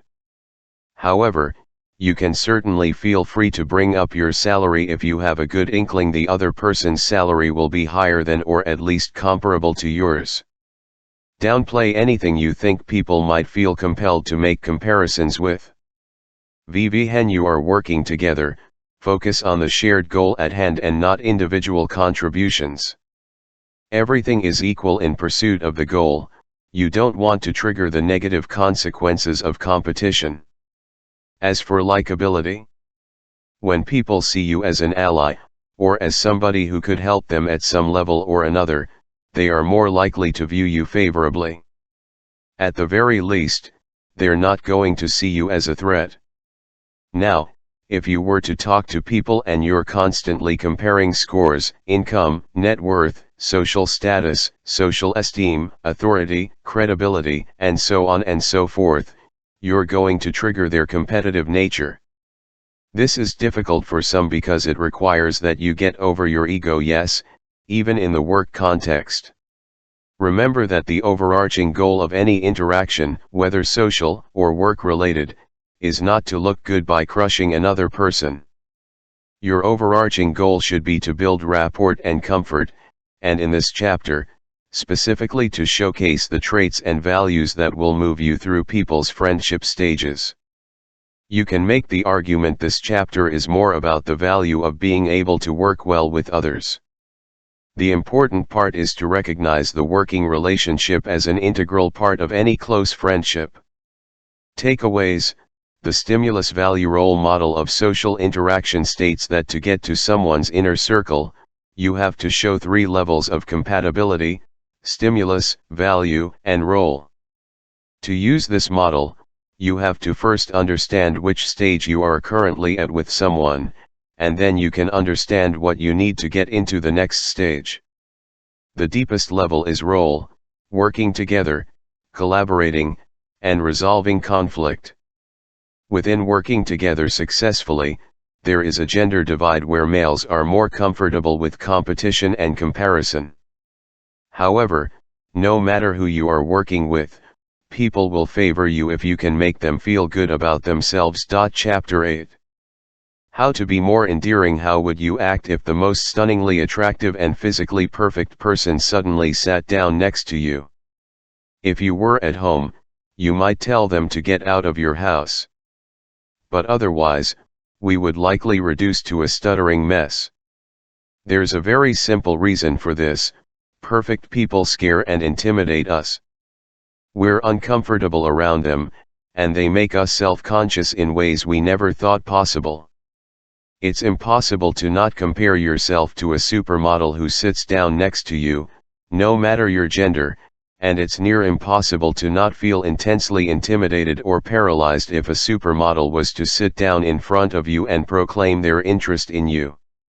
A person without flaws just seems superhuman, and it can generate a sense of shock and wonder as you think, are we even the same species? They seem unrelatable and like engaging with you would be below them. Okay, that might a little hyperbolic, but the fact of the matter is that perfection and flawlessness are not wholly positive traits. To illustrate this concept, in recent years there has been an exponentially greater number of media and movies about Batman and Spider-Man over Superman. Let's suppose we can use this as a proxy for how popular each superhero is. Why might Batman and Spider-Man be more popular than Superman? I have my own theory. Superman is literally, well, a Superman. He has no weaknesses beyond a rare type of rock. Most of his struggles, if we take a step back and think, can be solved with a single punch because he can lift a house effortlessly. He is rarely actually challenged, and it takes considerable work to make him vulnerable. There are only so many times Superman can be exposed to kryptonite before the audience groans and just begs him to get a radiation-proof spandex suit. Batman and Spider-Man, on the other hand, are powerful yet deeply vulnerable characters. They're not invulnerable, and they can be killed by a normal knife or gun.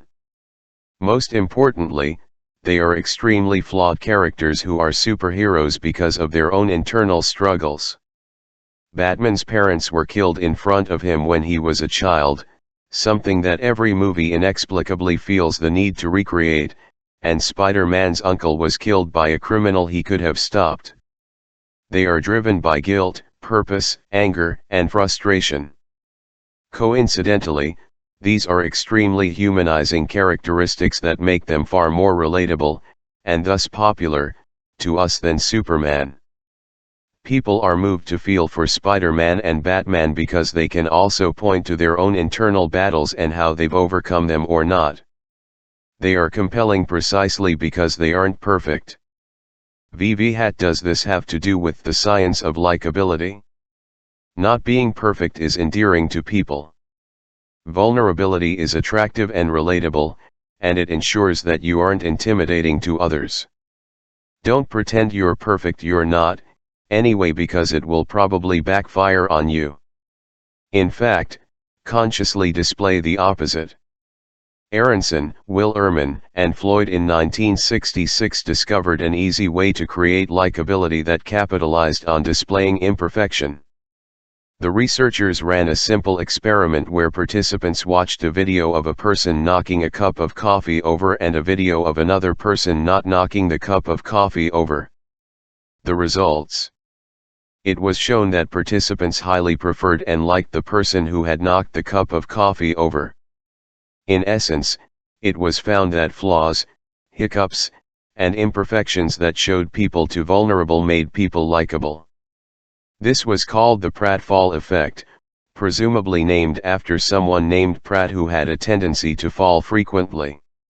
In actuality, it's an antiquated name for the act of someone falling onto their buttocks. When we display imperfection, we appear more approachable and relatable, overall more human.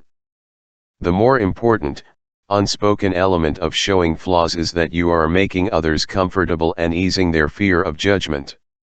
That's one of the reasons we are really uncomfortable around perfection, because we feel we will be judged and inevitably come up short. If we're around someone amazingly charismatic and loud, we might walk on eggshells and not say anything out of fear that it pales in comparison to them.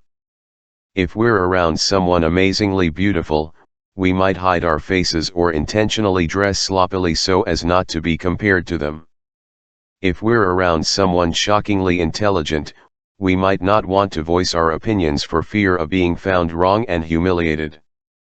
You haven't done anything wrong, but people's insecurities can easily get the best of them.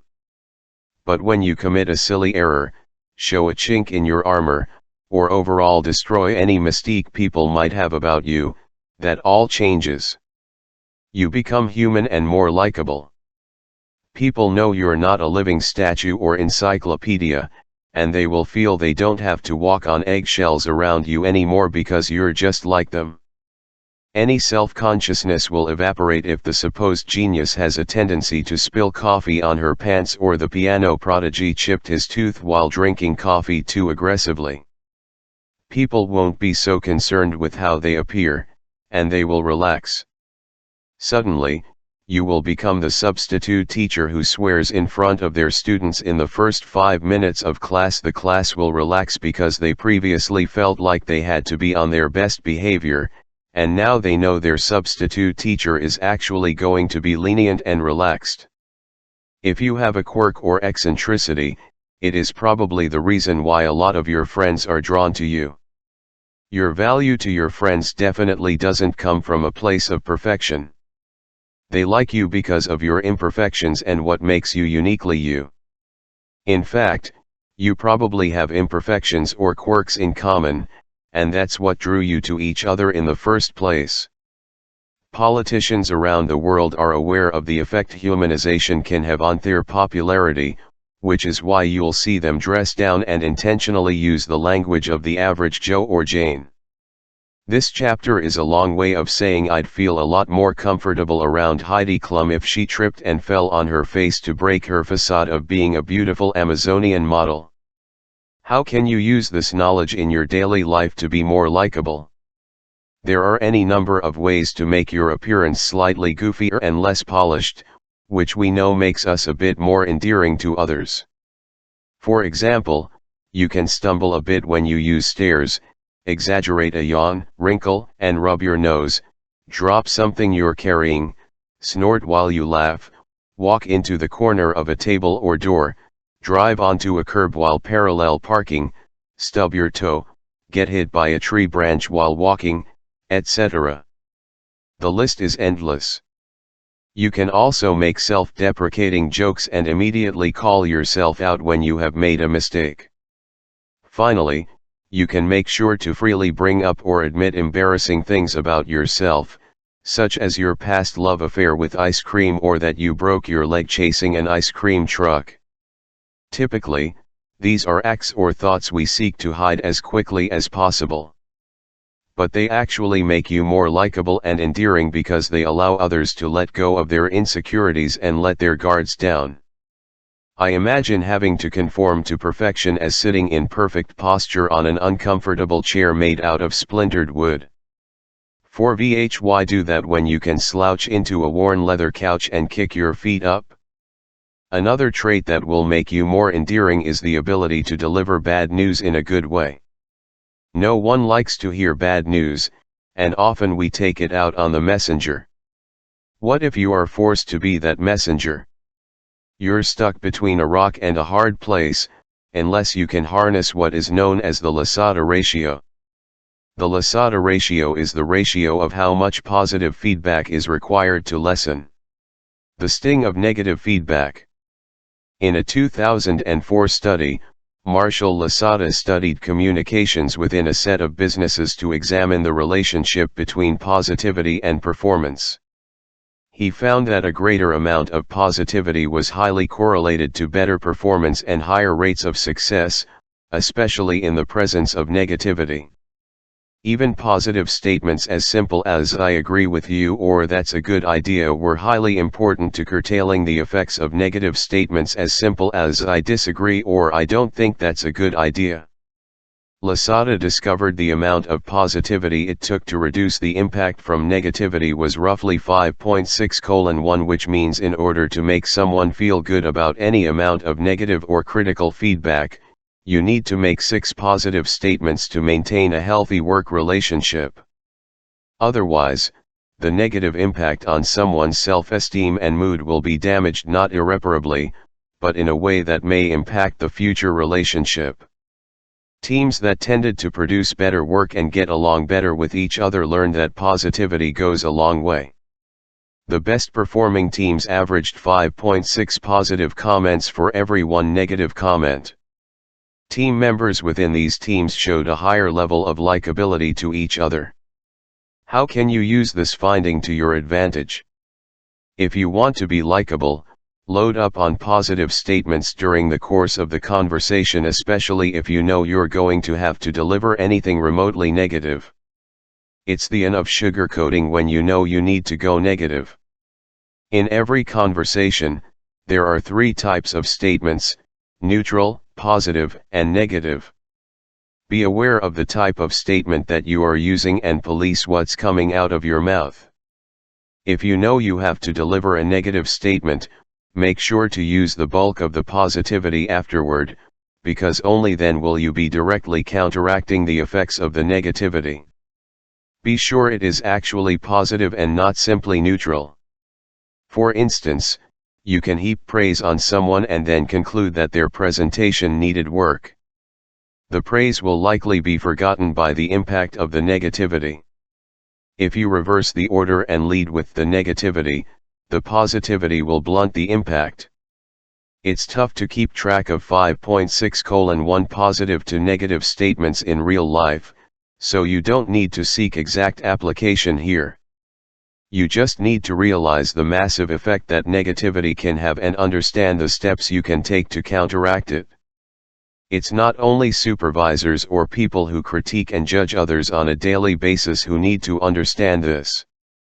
In social settings, we also unintentionally use negativity more than we think, from disagreeing on the choice of restaurant to eat at, to making fun of someone's new haircut.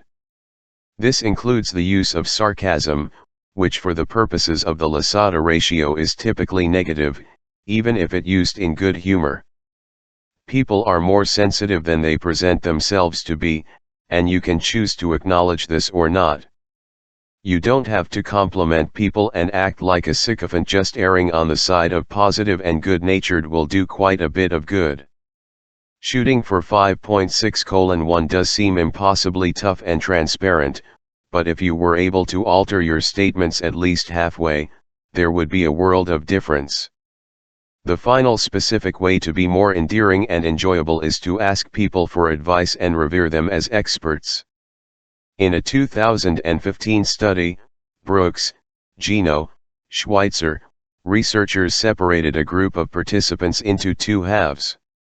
The first half was paid $1 for each test question they answered correctly, while the second half was paid based on how competent their partner rated them.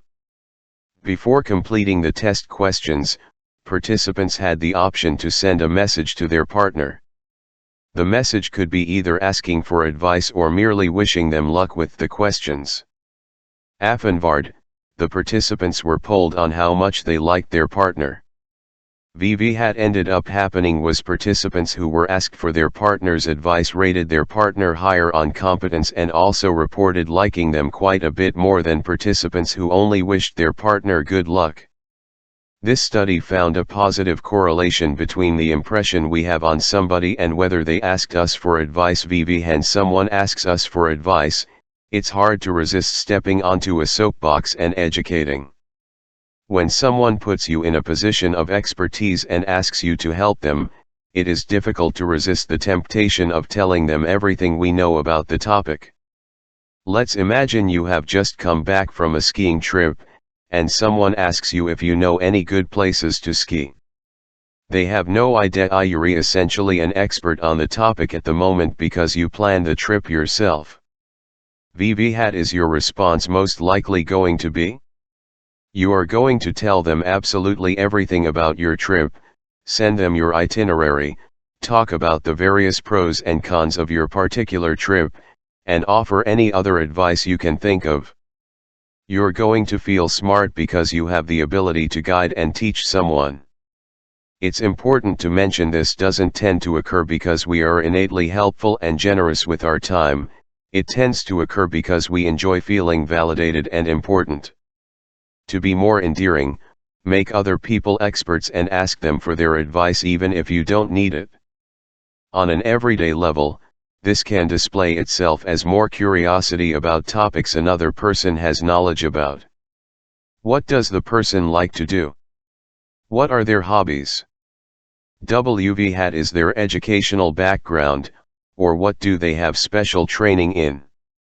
All of us have areas of interest, and we would welcome it when people ask us about stuff that we're interested in. A bit of recognition, enthusiasm, and curiosity directed toward it feels great. If someone is a Renaissance fair enthusiast, you could ask them specific questions about how they function and what's involved in attending one. Make sure to ask for advice regarding them, not just logistical or broad questions. Advice sounds more like, "How can I do that?" versus "So what do you wear?" We love displaying our deeper thoughts on a topic of expertise, something we almost never get the chance to do. Most of us may not seek out the spotlight willingly, but if someone else shines it onto us, we will gladly seize it for a brief amount of time because it makes us feel smart. This ties to the central fact that people love to talk about themselves. You are the sole topic that occupies your mind the vast majority of the time. People are selfish by nature. Asking advice of others is not necessarily about extracting information. The main benefit here is not learning where the best ski slopes are, it is to help the other person feel good about themselves and increase the comfort they feel with you. Of course, that leads directly to greater likability. Takeaways: one of the easiest ways to be endearing is to stop trying to be perfect and impressive. Instead, to be relatable and harmless to a degree. Nothing epitomizes that better than the pratfall effect, which shows the attractiveness of imperfection and vulnerability. This also works because you are catering to people's insecurities and allowing them to feel that judgment is not imminent. Another aspect of being endearing is to make rough times better, which is possible through using the Lasada ratio. This ratio should govern the amount of positive and negative remarks you use, roughly 5 positive to make up for 1 negative. Finally, you can be endearing if you make other people feel like experts and ask them questions they feel they are especially equipped to answer. Chapter 9. How to convince people to act. I occasionally babysit a friend's. Her name is Arya, but her mother insists it has nothing to do with Game of Thrones or the pop star Rihanna. Apparently she was named for the type of song, but I have my doubts. The part of the day we both dread most is bedtime. I dread it because I know it's going to be an eternal struggle to get her into bed without having to chase her around, and she dreads it because she wants to stay up late to watch violent television. Arya's mother let me in on a tip she discovered long ago. It wasn't necessarily that Arya hated bedtime and sleeping. She actually quite enjoyed being tucked in and being read to. Who doesn't? What she hated was listening to instruction from anyone. If I told her to do something she loved, like eat pie, she would refuse. She just didn't like being told what to do, and there was something inside her brain that told her to resist and do the opposite. You might see where I'm going with this.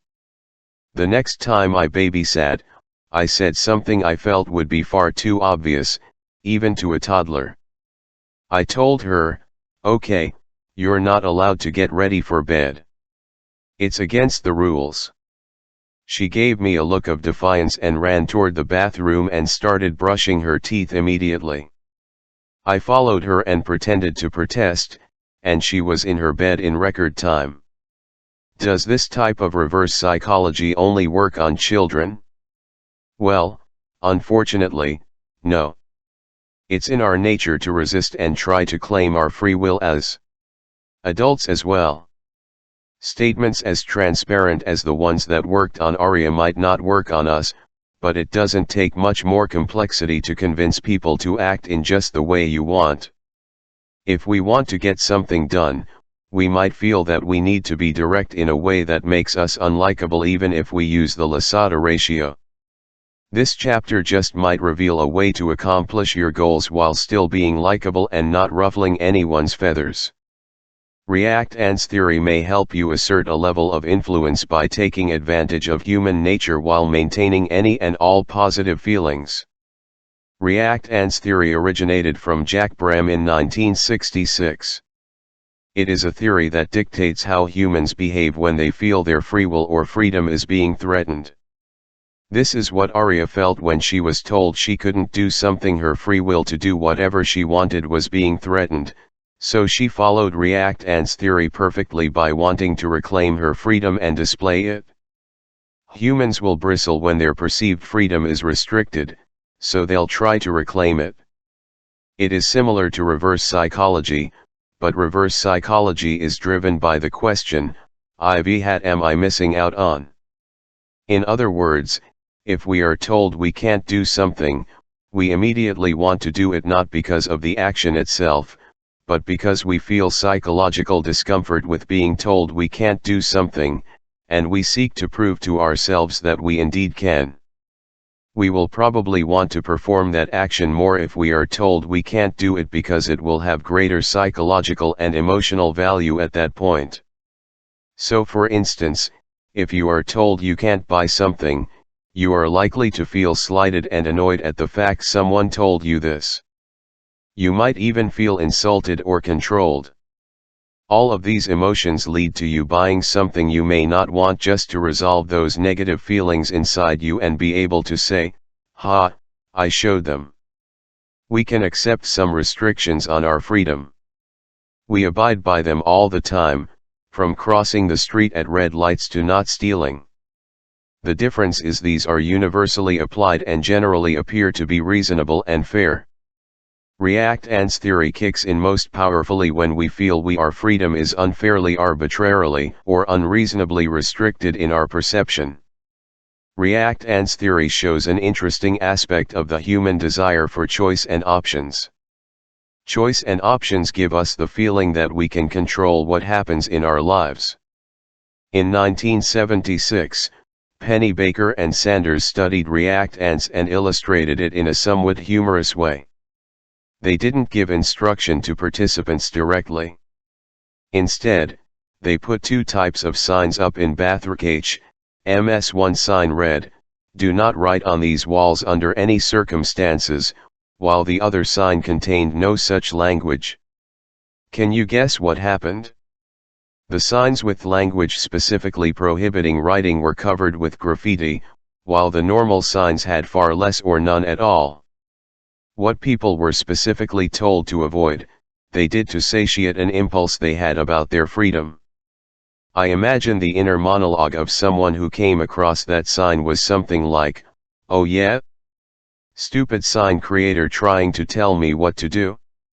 I'll show them." It may sound immature, but it was a textbook instance of a seemingly unreasonable restriction on free will that caused people to demonstrate their free will. There probably weren't many graffiti artists in the area, but the people who drew on the signs just wanted to feel that they could without anyone running into the bathroom and arresting them. They had the power, and they weren't going to be told what to do by a sign. React Ants theory might also be behind one of literature's greatest love stories, Romeo and Juliet. How else might teenagers act if they were explicitly told to not see someone because their families were feuding? Whatever the case, React Ants theory is more commonly utilized as reverse psychology.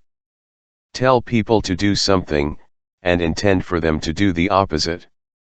Tell Arya she can't sleep, and watch her to do the opposite. Tell Mike he can't possibly buy that shirt, and he probably will. Tell your significant other they are forbidden from looking inside your desk, and they definitely will. Knowing this is the case, you can convince people to do what you want by insinuating they don't have the freedom to do the opposite. Specifically, if you want action X, you can insinuate any of the following: they can't do X. They are forbidden from doing X. They are incapable of doing X. They aren't allowed to do X. They can't handle X. Trust me, you don't want to do X. X isn't for people like you. How would you react to any of those subtle jabs? I can guarantee you wouldn't agree outright, and there would absolutely be varying degrees of resistance, annoyance, and anger. This is React Ants theory in a nutshell. We can spiteful creatures from time to time. It also capitalizes on other aspects of human nature, such as curiosity, excitement about forbidden fruit, and rising to meet a challenge. For some, this chapter might sound a bit unnecessary and immature, but there are simply times when making a direct request to people doesn't work. Again, it's almost never about the action or behavior, it's about how people feel being told to do something. We hate it. Thus, this is something we have to work around. This is especially true for people who are innately resistant to change and act stubbornly. You probably won't win with a direct request, because you will immediately stand to butt heads with them. Arya's mother warned me of this: if you push her too hard on anything, she will rebel and do the opposite. There's certainly a fine line where React Ants theory can work. React Ants theory is a strong reflection of how much people value their freedom of choice.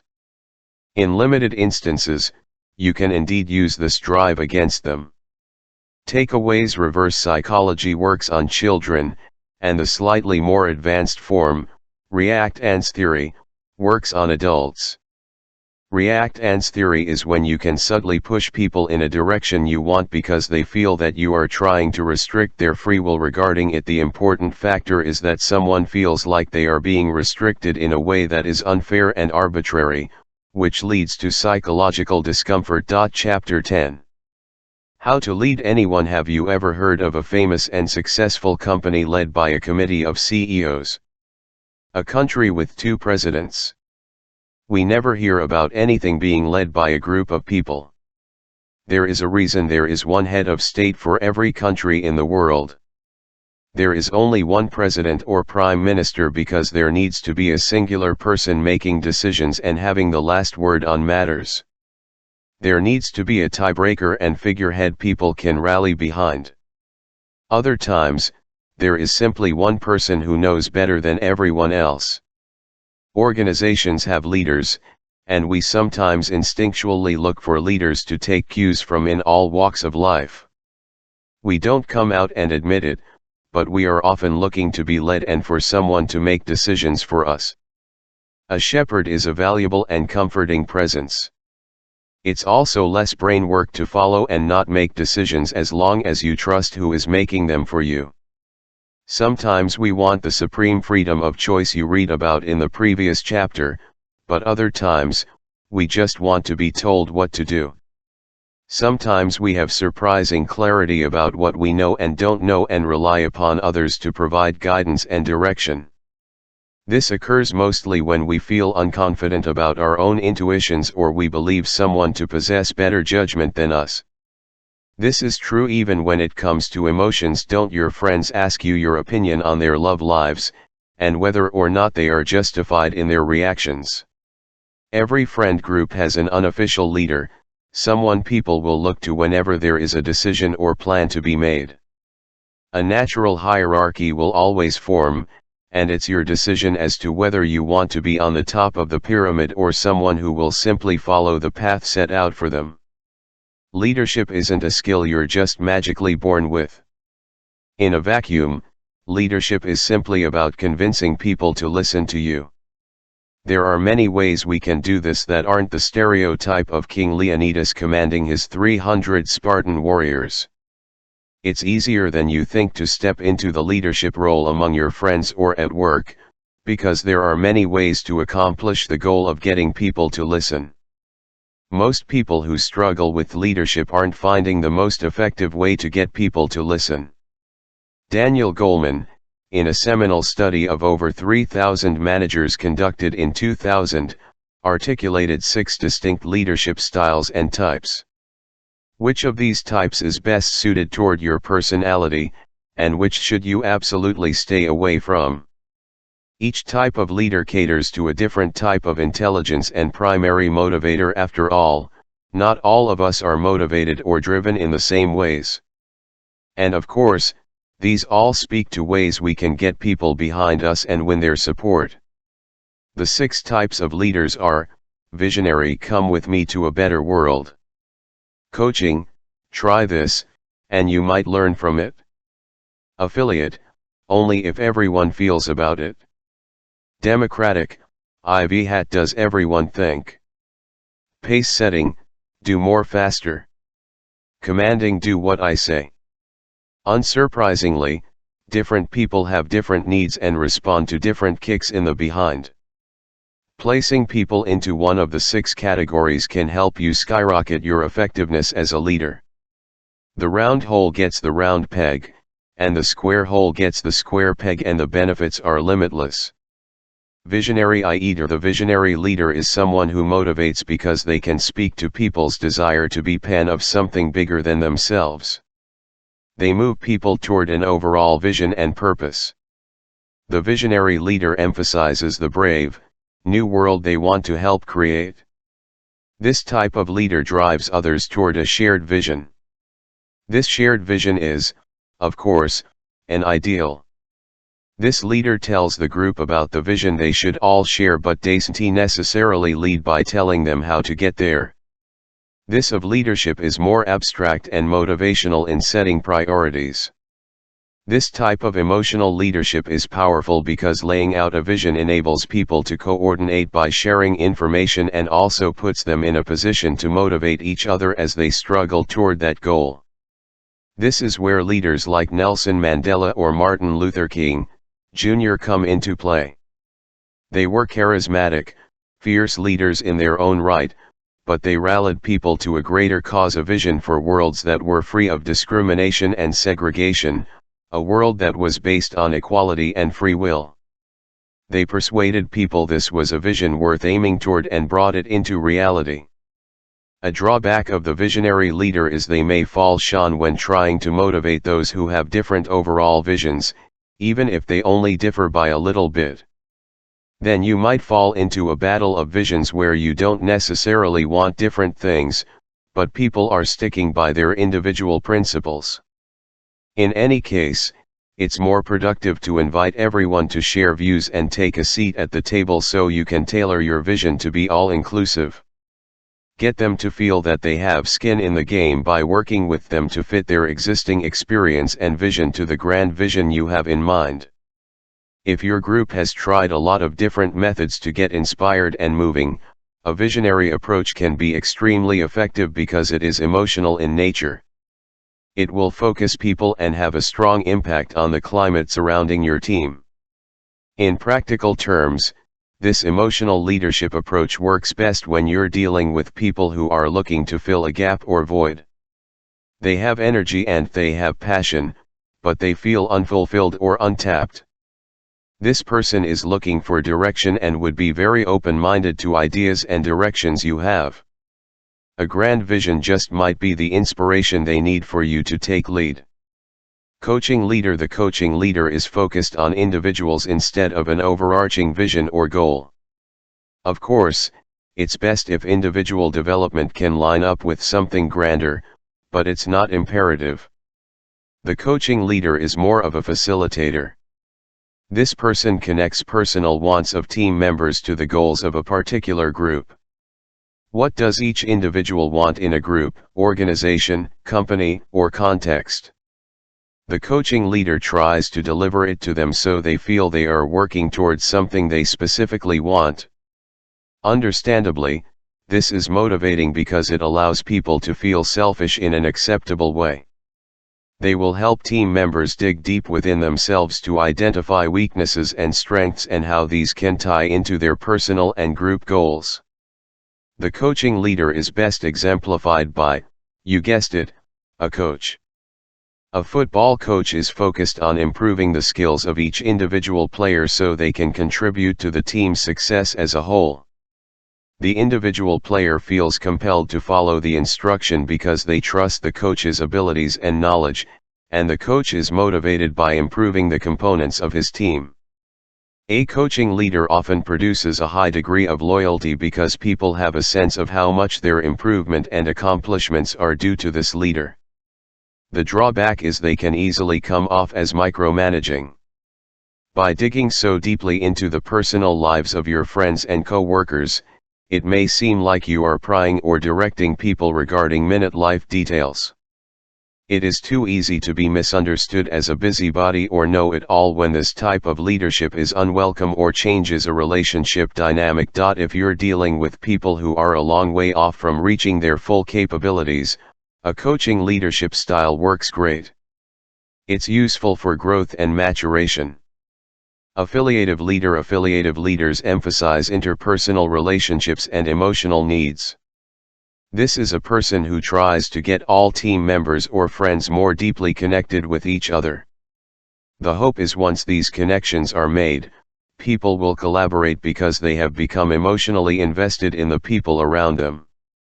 Instead of fervently working toward an overarching goal, people will be inspired to fervently work to not let each other down and to make each other proud. The affiliate leader makes people open up instead of necessarily getting things done directly. A clear illustration of the affiliative leader is a couples counselor. In couples counseling, the main goal is often to be able to hear your partner clearly and understand what they want. The counselor doesn't have to do much besides interpret answers and ask the right questions. In doing so, the counselor allows the couple to find themselves and work together out of love and respect. When performing poorly, the affiliative leader doesn't illuminate and ignores the realities in front of them. There can be such a focus on making people feel good and interconnected that negative yet crucial feedback is swept under the rug. All aspects, positive and negative, must be exposed for people to understand each other better. An affiliative leader can seem more like the head of a family. They create emotional buy-in and investment above all else. Democratic leader. The method is in the name. The democratic leader seeks to build consensus through a process that includes all the parties present. When you feel like you've had a say in the matter, you suddenly feel investment and interest in reaching your goals. In a sense, the democratic leader is less of a leader and more of an organizer or administrator. They do not make decisions themselves, but they synthesize the information and present it to others so they may make the best decisions. This person works to get as many different inputs as possible from team members. They're not seeking a specific answer. Instead, the focus is on simply getting people to participate by sharing their point of view. Democratic leaders ask intelligent questions and listen for the subtext when people answer. Examples of pure democratic leaders exist in groups where both sides are presented information and then the majority rules. This exists in various types of legislative or parliamentary bodies. Allow the groups to make their arguments, moderate the discussion or debate, and then move matters along so a resolution may be made. When people share, they care. A huge benefit of democratic leaders is to involve others directly in making decisions, which makes them substantially more passionate. People don't like to feel like they've wasted their time, even by just voicing their opinion or making an argument. They share because they want to get certain things done. The democratic leader is best if highly organized and adept at gathering information and presenting it to others. Just be cautious you aren't creating more problems than you are solving. Pace-setting leader. The pace-setting leader is all about milestones, deliverables, and performance. They are often the people installed as CEOs of companies that want to ramp up their growth because they know the metrics to focus attention on. This leader shows a high amount of ambition and makes everyone else adapt to their high standards. They will challenge, prod, and even offend if things aren't up to par. But everything is for the sake of the team's accomplishments. Often, the pace-setting leader has done these things themselves and is leading by stellar example, which also pushes the standards for excellence. These leaders exemplify their standards.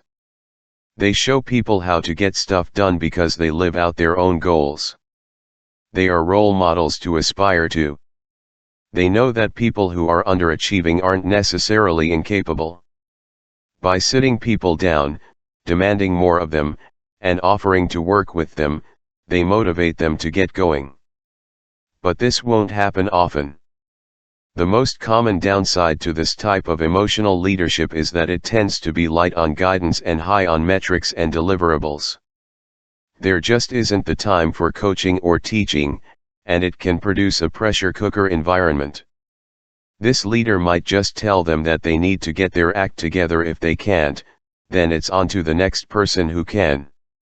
You set up a destination and you expect them to instinctively know how to get there. It can be cutthroat. Bad usage of this leadership style betrays a lack of emotional intelligence and compassion. In many cases, being an overly pace-setting, emotional leader may make you look like you don't have much self-management or self-control skills. You may appear tone-deaf. Thus, the pace-setting leader works best when dealing with people who are already competent and motivated. They are capable and just need a push to take them to the next level. However, if you're dealing with people who aren't motivated or capable, the pace-setting leader is almost a waste because their main value can't be used. They can take an organization from a 7 to a 10, but not necessarily from a 3 to a 7. In the short term, this can produce a lot of tension and pain as people see they need to change their habits and behavior, but it's all for the long-term benefits and accomplishments. Commanding 1. Parle pair. The commanding leader is a leader through and through. They expect to be listened to, and they speak in the cadence of commands and orders. They use compliance to get through tough times and motivate people through fear or intimidation. This is not a style of leadership that everyone can adopt. It requires degrees of emotional separation and discipline because you essentially have to see others as your tools. It's easy to come off as cold, distant, and uncaring. Some people will respond to this, while others will balk at the lack of emotional investment. The commanding leader really shines in one particular circumstance: hardship. When a team or organization is going through a crisis, the commanding leader can jump in, seize the reins, and single-handedly right the ship with rapid action. Consider why the army and military are so intentional about breaking their recruits down. It is so they can command absolute compliance and get them to do things like march into gunfire. The commanding leader sees the overall picture and can make difficult decisions and handle confrontation others may not be able to. When you really need something done, this is the type of leadership everyone will resort to on some level. Barking commands and curt words are the hallmark of tense times. Suffice it to say, this is a leadership style that should be a last resort or used sparingly. If done poorly, it can cause more problems than it solves and ruffle the feathers or everyone around you. In the short term, this can be a great solution to reaching goals. However, long term, this will wear on anyone and it isn't sustainable. It ignores people's emotional needs, and that's a terrible management strategy. It must be noted that Goleman's study also found that the most successful of the 3,000 managers he studied were able to blend different leadership styles and calibrate the styles to different circumstances. In other words, they were able to roll with the punches and adapt their style to what they saw was necessary at the time and what their employees needed at the time. Likewise, by understanding the 6 leadership styles, you can position yourself with the tools to approach any type of person or situation. Different people have different needs. These needs and preferences often change with time. You can either adapt to this or become an ineffectual leader. This obviously makes you not just likable, but also, in many cases, emotionally indispensable. People will feel that you're speaking their exact language when, in reality, you understand 6 different types of needs people will frequently have. You become more likable with an approach that mirrors and resonates with your personality, so do a bit of introspection and decide how to approach others. Takeaways: there are 6 types of leadership, and it's up to you to discover which suits you best and is most effective in your context. Visionary: come with me to a better world. Coaching: try this, and you might learn from it. Affiliate: only if everyone feels good about it. Democratic: VV does everyone think? Pace setting: do more faster. Commanding: do what I say. Chapter 11. How to avoid being judged. One of the most common fears that keep us from doing what we want is the fear of judgment. We are perpetually concerned with what others think about us. We never want to make a bad impression, and the worst thing that could possibly happen is to have people think we're stupid. If we catch even a whiff that this is occurring, we imagine the world is ending and that we will become a social pariah. One wrong word and that's all it takes. This is what goes through the minds of people with low self-confidence. They're petrified of judgment and rejection and will go to great lengths to avoid it. How can the science of likability shield us from feeling negatively judged? It begins with how people tend to form stereotypes about others. The less knowledge we have about someone, the more we judge them because we have the tendency to fill in the blanks with information that is largely drawn from stereotypes. This has largely been beneficial for us in wilder times in the quest to avoid predators and rotten fruit, but it may not apply as readily to social situations. For example, if you hear about someone who plays tennis and belongs to a country club, what other pieces of information fit into a view of that person? You would likely assume they were rich growing up, perhaps owned a boat, lived on an estate, went to a fancy private school, and haven't had to work very hard in their life. Maybe not all, but at least a couple of those things sprang into your mind. When we have little information, a mental image forms regardless, and the brain doesn't know the difference between a stereotype and accurate knowledge and just fills in the blanks. In the example above, while it may be accurate, it's not fair and not always a positive thing. Judgments usually err on the negative side, and thus they are something we want to avoid. How can we avoid being judged by others?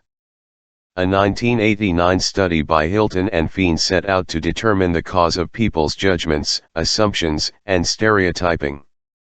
IV made the brain immediately assign traits and a veritable backstory to some people versus others. Why were some people so quick to jump to conclusions? It was found that the less information people had about a certain subject or person, the more they began to fill in the gaps with information that was stereotypical of a general representation. Like with the first example, if you only have a limited set of information, you will fill in the rest with your stereotype of a rich, preppy, affluent wasp with a sweater tied around their neck. To prevent stereotyping and being instantly judged, Hillary and Feen found that simply providing details about the subject completely unrelated to the stereotype in mind diluted the stereotype and made people more likely to trust and like others. The more detail about the person, the better, even if it was completely random. When we have limited information, we assume a person is just the same as the most stereotypical representation that has those traits. When we have more information about someone in any regard, we realize we can't define them by those one or two traits, and we see stereotyping and judging. What does this mean for us? There is no such thing as too much information, TMI. You can make people like you more, stereotype you less, and emotionally invest in you more by providing seemingly useless and nonsensical details about your life. People like to make fun of TMI, but the reality is that TMI can ultimately make you more likable. Of course, preferably you share positive or at least neutral information about yourself. You become less of a threat and more of a known quantity. People become less suspicious of you and are more willing to give you the benefit of the doubt. By sharing seemingly trivial information about yourself, you allow people to feel like they know you, and they stop making assumptions. And again, it doesn't even matter if the details are relevant to your identity, career, non-threatening nature, or life. You can share your preference of glasses brand, your favorite color, and perhaps where you went to school. The more information about you that is out there, the less readily people can judge and stereotype you, simply because you won't fit those stereotypes and assumptions anymore. For example, what if we learned that the person who plays tennis and belongs to a country club was poor growing up and went to college on a tennis scholarship? Also, they drive a 20-year-old car and prefer to eat burritos. Does that change your view of them? We certainly wouldn't stereotype and make more assumptions about them like we previously did. In fact, the additional information we've learned blows the doors off any category we could put them into.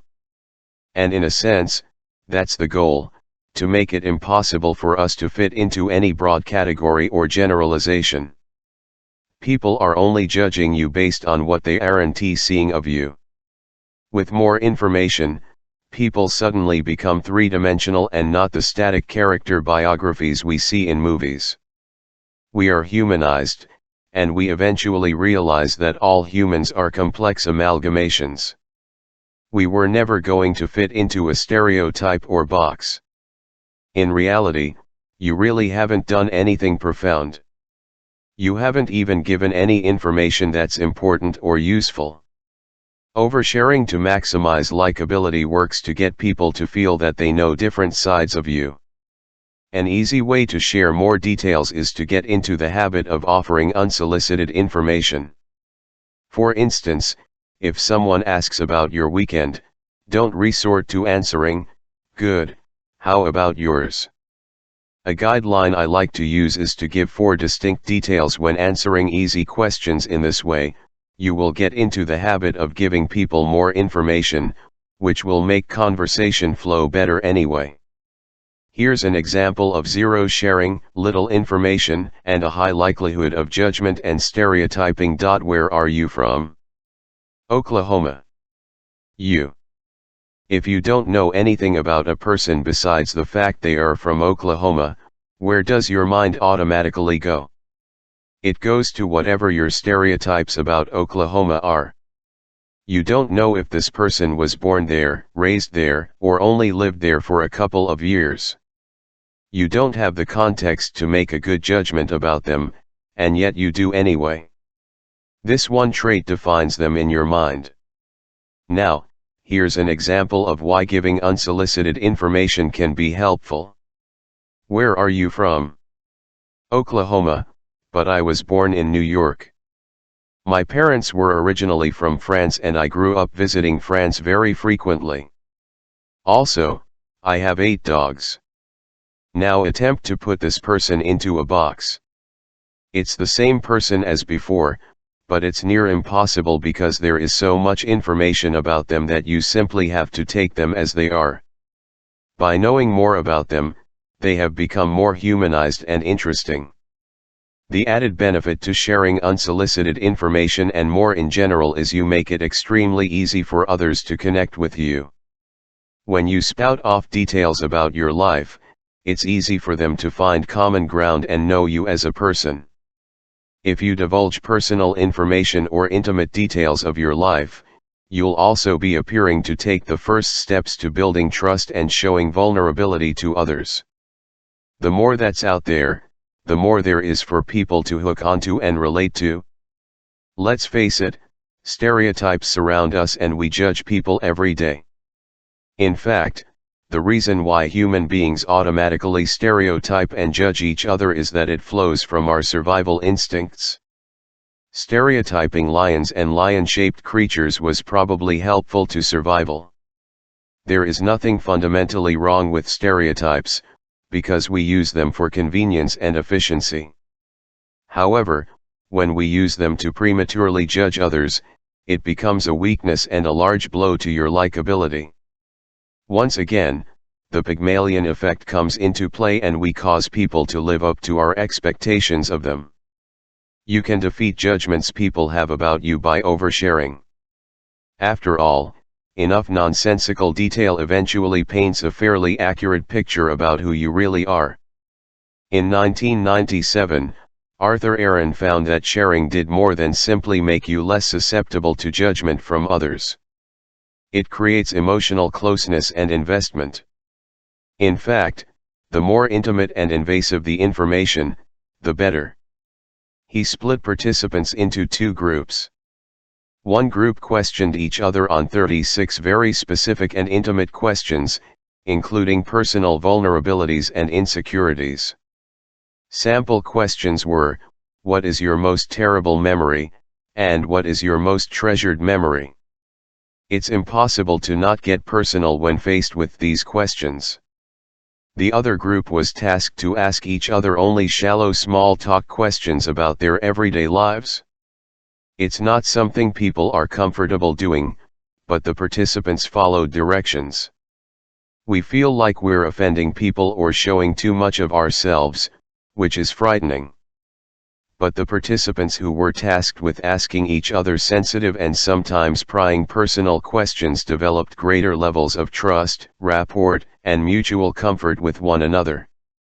They felt emotional closeness, even though they didn't know each other before the study. The other group, however, didn't develop this level of trust, confidence, and intimacy. They essentially remained at their initial level of emotional closeness. Aaron proved that when you share information, the receiving parties will like you more and feel closer to you and reciprocate. 4vh Why does this happen on a practical level? It's likely that they would feel that you are approachable and easier to relate to. Most of us have issues we are dealing with. Maybe we had traumas in the past. Maybe we are faced with a current challenge that is really frustrating us. While they might not have gone through the exact same things, they can at least empathize with you and feel your pain, confusion, and fear. When you share these personal challenges or struggles, inevitably you will find common ground with others. When you let your guard down, you enable others to empathize with you. As a general rule, it's better to overshare rather than not share at all. If you're so worried about being looked down upon or being taken advantage of by the person you are speaking with, this will also influence how others perceive you. Make sure that you share something specific. The starting point is, of course, the basic journalist questions of who, why, what, where, when, and how. You should begin there but not stop there. You should tell people why this experience had such an impact on you. Share real vulnerabilities that involve emotions, fears, insecurities, values, traumatic experiences, and your unconventional way of looking at things. Don't expect people to share vulnerabilities with you first. You can, but that would be taking a passive role in being likable. You have to make it happen by taking the first step. Most people will reciprocate because you struck a nerve with them. Once you are exchanging stories, focus on sharing your personal dreams, hopes, aspirations, and emotions. Share more, share frequently, and overshare. These methods are proven to lead to likability and emotional closeness. Takeaways: a tangent to being likable is not being stereotyped or judged in a negative way. Research has found that judgment comes as a result of incomplete information, so people complete it however they want. If you provide more information about yourself and share, you will be able to avoid judgment. Therefore, the more information you have present about yourself, no matter how irrelevant it seems, and make yourself a three-dimensional human. Sharing as a general policy is good because it makes you more relatable and gives people something to find interesting about you. Sharing and divulging personal details makes people react in an emotional, bonding manner. Chapter 12. How to win groups over. In previous chapters, we've talked about how to win over individuals. Many of these lessons apply in different situations, but they tend to work better when you can focus your full attention on one person in particular. In this chapter, I want to talk about how to win groups of people over. We aren't always going to be so fortunate as to be able to focus on one person, and groups are a necessity of life even if you work by yourself. There are fundamentally different dynamics that exist in groups, mainly because you're dealing with a web of relationships, not just the relationship between you and one other person. What happens when a web of relationships exists? There's herd mentality, safety in numbers, mob mentality. Everyone feels this way. I do too. The bystander effect: other people are here, so I don't feel any responsibility, and good old-fashioned follow the leader, whatever you say, sir. Winning groups over consists of calibrating to each of these dynamics when you see them. You don't necessarily have to be the most charismatic and loud person, and you don't even have to be the most popular and well-liked. There are strategic ways to win groups over that capitalize on groupthink, summed up in social impact theory, Lawton and Wolf, 1981. Social impact theory proposes that group dynamics and winning a group over are largely a function of three factors: number, the number of people you want to win over; the fewer, the easier; immediacy, how close, physically, you are to everyone in the group, regardless of affiliation. The more immediate, the better.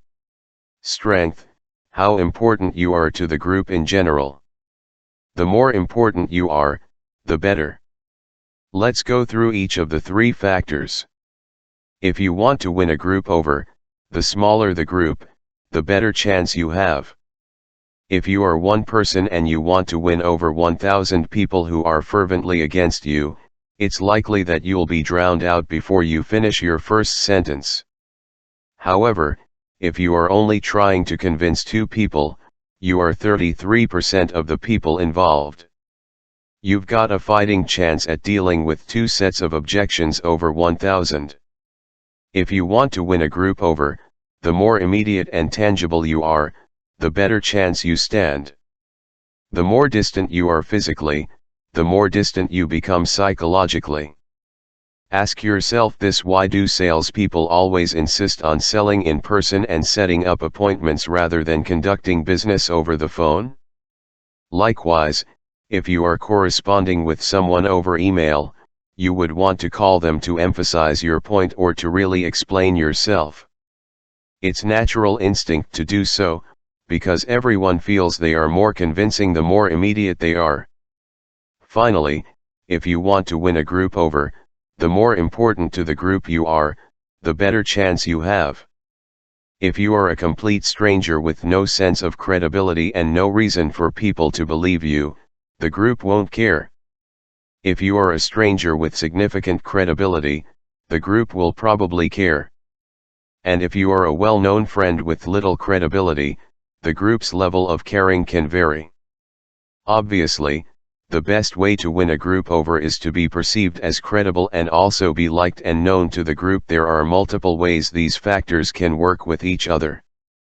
Obviously, the ideal situation for winning the group over would be to maximize all three factors. How can you do this?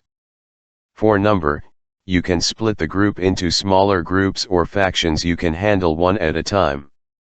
If your main group is 15 people, set aside time to isolate 2 to 4 individuals at a time so you can explain adequately without the herd mentality instantly working against you. Put yourself into a situation where your voice can be easily heard and there is a smaller chance of being teamed up against. Your job might be easier than you think when you consider that most groups tend to unofficially designate one particular member as the leader everyone takes cues from. It happens in social groups just as often as it does office settings. It's not always conscious, it's just an inevitable dynamic that occurs whenever people gather. Whenever a group tries to decide where to go to dinner, there is always someone who speaks up first and whom others look to for approval and to make the final decision. Isolate this leader who acts as the linchpin for the group and focus your efforts on winning them over. The group will listen to them, and thus you should attempt to get them to listen to you first. In friend groups, you can spend a lot of time, effort, and resources contacting each individual friend and trying to win them over. That takes too many resources, and at some point, it becomes political when you're running deals behind everyone else's back. Instead, focus on smaller groups in general and the group leader. To maximize your immediacy and presence to the group, you would want to spend as much time with them as possible, in as close quarters as possible. Frequency of exposure helps as well. Face-to-face contact is best, with forms of digital communication such as texting or email making barely an impact. Again, you may want to focus more of your in-person attention on the leaders of the group for greatest impact. Finally, to maximize your importance to the group, you would want to emphasize your credibility and reasons to be listened to, how much people like you and want to simply do you a favor, or the group leader's endorsement of you. To puff up the reasons people should listen to you, you can refer to your official or unofficial credentials and pedigree. Anything that is positive about you and would give implication to intelligence can be referenced. Even if someone has a PhD in an entirely unrelated subject, it will still give you a small amount of credibility.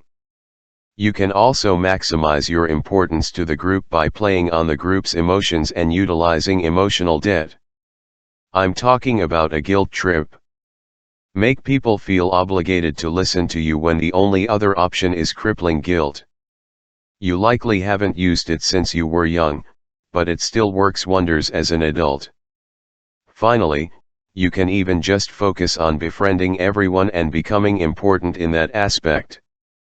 And once again, if you can work closely together and eventually convince the group leader, the rest of your work might be done for you. They'll endorse you, and you can piggyback off their credibility and importance. Even if you can't directly influence decisions, the group dynamic will be changed in your favor. Social impact theory also works backward.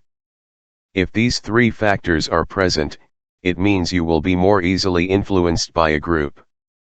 With winning groups over, the greatest overall task isn't necessarily to maximize the factors of social impact theory. It's actually to subvert what's known as groupthink, which is the tendency of groups to conform in thought, often to detrimental effects due to the development of blind spots and positive reinforcement. In other words, people in groups think worse and make worse decisions because they are surrounded by an echo chamber of people who only repeat what they hear. Groupthink was coined by Irving Janis in 1972, and he articulated 8 factors that were found in strong instances: illusion of invulnerability, together we can't all be wrong, they can't get all of us, and there's strength in numbers. Collective rationalization, this all looks correct, right? No one is saying anything negative about it? If so many of us agree, we must be right. Belief in inherent morality, we are all correct, and everyone else is wrong. Therefore, we have carte blanche to act in our moral superiority. Stereotyped views of people outside the group, they have no idea what they're talking about, and they are all stupid anyway. Let's stick together. Direct pressure on dissenters, don't you dare bring up your negative arguments. I won't tell anyone, but people are going to get so mad at you if you tell them. Self-censorship, I'll just keep this to myself. I don't want to upset people or get on people's bad sides. I'm probably wrong, anyway. Illusion of unanimity, I think everyone in the group, 100% of us, think this, right? Right. Self-appointed mind guards, avoid the newspapers today, everyone. The views expressed are out of context and borderline lies. They don't know what we are doing. Only we do. Don't listen to outside sources, and protect yourselves from their influence. No matter how smart your decision or argument is, if you go against a well-founded, deep groupthink, you're going to be in trouble. This is how cults form and how people become radicalized to terrorist groups. Any and all arguments quickly become about defending the group versus having actual discourse. Most of the time in this book, we can use that for good. If you feel comfortable, you can even use elements of groupthink to win over a group in conjunction with the first three factors. But it's easy to see how it can be used for nefarious purposes by preying on people's desire to belong and feel validation. Takeaways: winning over groups is a bit more complex and involved than winning over individuals. With individuals, you can focus your full attention and unleash tips from other chapters in this book. With groups, you have to focus on three main factors: how important you are to the group, the size of the group, and how tangible your presence is. An additional means of winning over a group is groupthink, but that can verge into cult psychology and clearly encourages an us versus them perspective. Chapter 13. How to be funny and charismatic. Much of what has been presented in this book thus far may not be surprising to you. For some, these techniques might be helpful reminders, and for others, they might be mere extensions of what you already know. Many of the tips might be intuitive, and even obvious, in hindsight. There are many aspects of human interaction that we pick up just from being a functioning member of society, like basic manners or tucking in your shirt when you want to appear more tidy and clean. It's not until they are pointed out that they become clear, but nonetheless, the art of being charming isn't necessarily rocket science. Thus, in this chapter, I want to take the opportunity to present two studies about what truly makes people likable and charismatic. These might not be so obvious in hindsight, and they have been proven and confirmed with scientific rigor.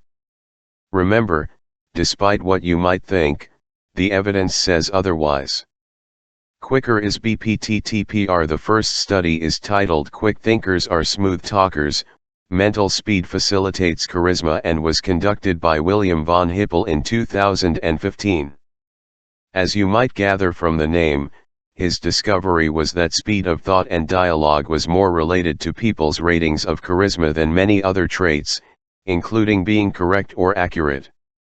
In fact, if you were to prioritize one aspect of interaction, quickness would be highest rated.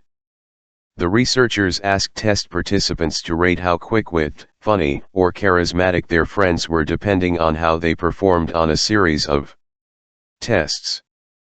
Friends of the participants were also present and observing the tests.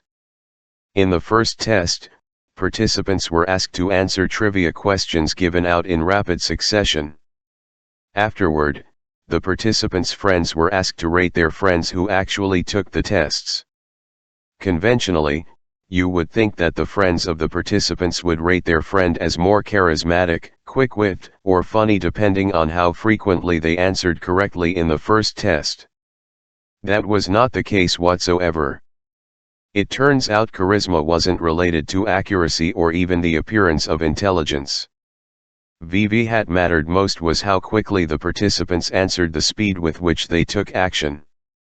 Keeping in mind the parameters of the experiment didn't specify a right answer, the friends of the participants didn't necessarily care whether the participant performed the task correctly.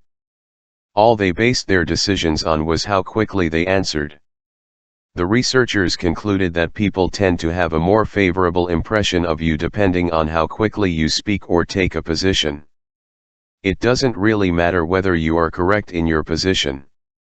People tend to have a natural attraction to others who think on their feet, and the accuracy of your statements doesn't matter as much as how quick and sharp you seem to other people. The implication is that speed is associated with intelligence and social acumen. We feel amazing when we can get a dig in at someone at just the right moment instead of thinking of it 2 hours later while showering. It might also feel that people are better listeners if they respond quickly to you, albeit in an incorrect way.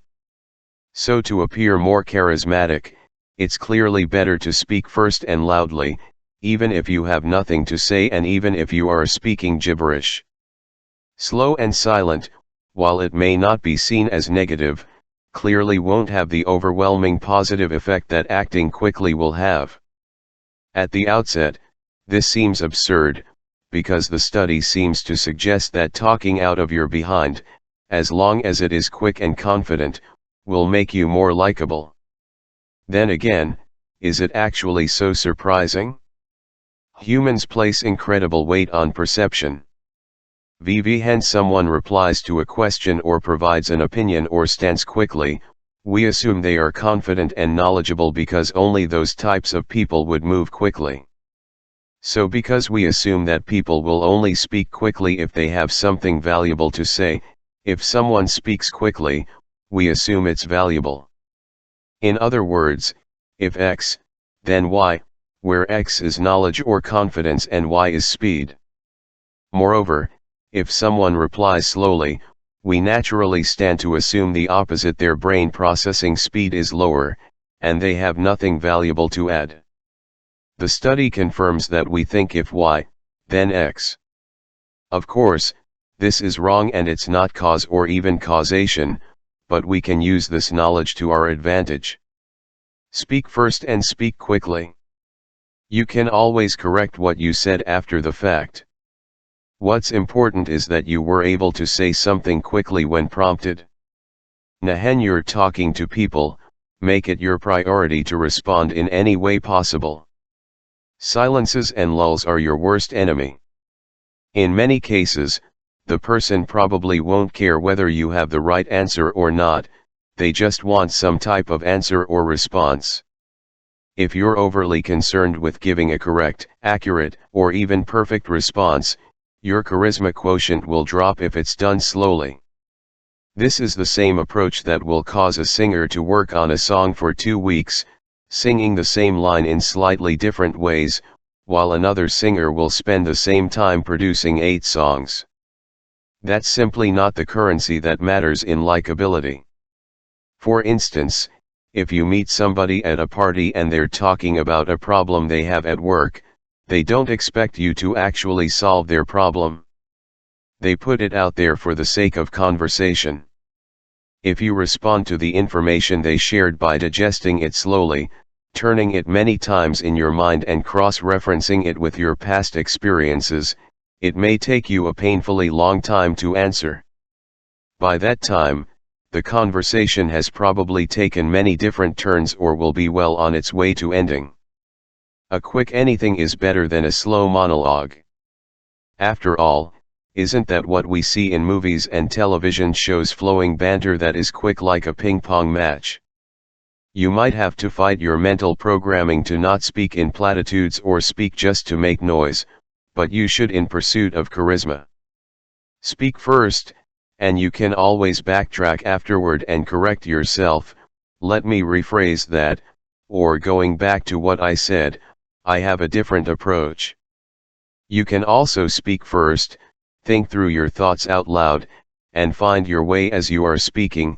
Well, see, that's an interesting point. What do I think about it? Good question. Here's what I think. It might be good, but it could also be bad because what's important is to maintain the momentum of the conversation. Keep that tempo, pace, and rhythm going by filling the silence and thinking quickly to be perceived as charismatic. A thoughtful response in a brief window of time is less important than you'd think, and mental speed is far more valued. Humans are emotional beings, and speed and confidence of presentation are always going to elicit a stronger emotional response than a well-thought-out answer. An easy way to be quicker is to practice free association. Open any book and blindly put your finger on a page. What word did your finger point to? Now, as quickly as possible, think of 5 words, things, people, places, concepts, or thoughts the word makes you think of without filtering. Then repeat the process with another word. The ability to pivot from topic to related topic is the backbone of flowing conversation. Your speed of thought will increase greatly, and you'll be a verbal ping-pong master when you improve at free association. The researcher von Hippel perhaps summed it up best: although we expected mental speed to predict charisma, we thought that it would be less important than IQ. Instead, we found that how smart people were was less important than how quick they were. Benign moral violations are funny. The second study is about exactly what we find funny and why. It turns out there is a science to what some might call crude humor. It functions on a principle called benign moral violations, which is something proposed in the 2010 research paper Benign Violations, Making Immoral Behavior Funny by Professor Peter McGraw at the University of Colorado Boulder. Humor is mostly seen as subjective, and we can see this to be partially true as humor does not tend to translate across cultural lines. For instance, there are no comedy movies that have consistently struck gold in international box offices because humor is rooted in language and contextual norms. However, action and adventure movies routinely break box office records because there's no cultural translation required for an explosion or flying car. We can see that humor is usually unreliable, and you can't assume that, just because you find something funny, other people will even smile. Understandably, this makes it difficult to be charming and likable because however funny one person might find you, you could very well be insulting and nonsensical to another. However, according to McGraw, there is one approach to humor that is fairly universal and consistent. Regardless of whom you're with, the culture you're in, or the social context you find yourself in, you can always draw on the power of the benign moral violation. Researchers asked participants about hypothetical situations that breached a widely recognized social norm, such as farting in public or spilling a drink all over your supervisor. The researchers only asked 2 questions: was the behavior immoral or wrong to some degree? Was it funny? There was a very high correlation between the two, meaning the more immoral the behavior, the funnier it was rated. However, if the behavior was too immoral, then it quickly became unfunny and verged into cruel territory. This is where the researchers coined the term benign moral violation. The act needs to be immoral, but in a way that appears harmless or distant and has no negative repercussions. To be truly benign, the violation should be purely amusing, inoffensive, and psychologically distant, which means it doesn't appear real or tangible. We can laugh at others, but not if they are really suffering. Other examples include someone falling over and their pants coming off in the process, a ball hitting someone in the crotch, making a gaffe when meeting someone famous or important. See how these are a bit crass and wrong, but ultimately harmless because nothing is hurt besides people's sense of pride. Toilet humor is universal, and now we perhaps understand why. Overall, This study tells us we shouldn't be too afraid of going there when talking to other people. You may have come across the advice that you should stray from talking about religion, sex, and politics, but in some cases, if we find them as theoretical, hypothetical, and otherwise distant, what we say about them can come off as funny. It really all boils down to whether the moral violation involved in the story is benign or outrageous. If it's silly and outrageous, it's benign, and you've got a good chance of tackling tough topics. However, if it hits too close to home and becomes serious, then it's not benign and just becomes plain offensive. What makes a violation funny is people are openly talking about something they have been trained not to, just a little bit over the line while not completely obliterating it. The tricky part is to know just how far you can push the envelope. Without a proper sense of social calibration, it wouldn't be difficult to overdo things and focus so much on the shock value that you achieve the complete opposite effect. Instead of people finding you funny with an interesting sense of humor, they would instantly dismiss you as an overstepping ass. Additionally, your moral violation can't be benign, otherwise it will be run-of-the-mill and boring. On the other hand, your moral violation can't be too great of a violation, otherwise people will be supremely uncomfortable and even emotionally affected. It's quite a tightrope to walk. Unfortunately, if you don't practice this, it's easy to make the wrong call. Make people laugh with the violation, but keep them comfortable because it's benign. If someone falls on their face in front of you, there will be initial shock and worry. But if you discover they tripped by stepping on a banana and they are 100% fine, then you are going to find the situation funny because, hey, it is closely related to this idea of the benign moral violation is the German concept of Schadenfreude, which is defined as finding pleasure or amusement in someone else's suffering. It's only mean-spirited and in poor taste if we laugh when someone is truly hurt, but to laugh when someone has been violated in a benign way is very natural and widespread. The underlying point is it's not negative to talk about negative things. You can bring up negative topics, moral violations, or whatnot without turning your conversation sour. You might even be seen as hilarious. There's a line, but it might not be as thin as you think it is.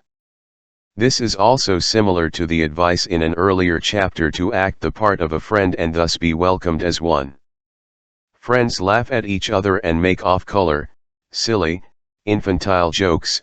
This is just another dimension of not treating someone like a stranger and thus setting the tone for friendship. The conclusions from these two studies may not be immediately obvious in hindsight, but they are certainly behaviors we can incorporate into our interactions to be more likable. Takeaways: studies have shown that accuracy or even logic is not charismatic or likable in some instances. Instead, speed of response and wit is key. It doesn't matter what you say, just as long as you say something quickly. People are emotion and perception driven, and quickness activates those. Unfortunately, this is a habit very few of us possess, so an exercise to assist with this is free association. Another study has shown that the root of what is funny is, surprisingly or not, toilet humor. It was posited that most humor can be defined by a benign moral violation, something that is wrong to laugh at but harmless overall. This is another aspect of not treating people like strangers and thus setting the tone of friendship. Chapter 14. How to chit-chat effectively, in other words, gossip. How do you gossip effectively? What does that even mean? When we think about gossip, we think about mean teenage girls whispering to each other, pointing at someone, and then laughing. That's certainly one version of it, and sometimes, adults aren't much better. Gossiping is when you talk about other people behind their back, but it doesn't necessarily have to be in a negative light. It's just talking about relationships, connections, and who is doing what. You don't have to talk about the adulterous relationships or scandalous connections. The truth is that the act of gossiping is a highly pro-social and bonding activity, and it doesn't have to be nefarious in nature. If Jane got a new job, you can focus on how happy you are for her and how spacious her new office will be instead of snickering about how lucky she was and how you would never hire her. Of course, that might be the less interesting conversation. You can also choose to simply abstain from talking about these matters and calmly state, "I don't like to gossip about people behind their backs," in an attempt to take the moral high road and hope that people follow you. Whatever the case, and whatever the approach you want to take, realize that engaging in gossip and what appears to be idle chit-chat can cement a relationship. In 1998, behavioral psychologist Robin Dunbar put forth a theory about human relationships she made after observing chimpanzees. Chimpanzees are one species of many mammals that engage in what is known as social grooming. You know this to be when chimpanzees pick the bugs out of each other's fur and eat them. You also know this to be when your mother used to fix your hair and arrange your shirt collars just as you were about to leave. Social grooming increases the amount of stability and cohesion in any given group, and it has also been found to be indicative of social structure and hierarchies, with alpha males receiving more grooming. This grooming ritual cements social bonds. It also ensures that everybody has their place in the social hierarchy. It's a form of social lubrication that maintains harmony among chimpanzees. It is how chimps become familiar and comfortable with each other and how trust is created. Humans haven't needed to engage in social grooming for many years, but Dunbar proposed that to replace the stabilizing effects of social grooming, humans instead gossip and chit-chat about others.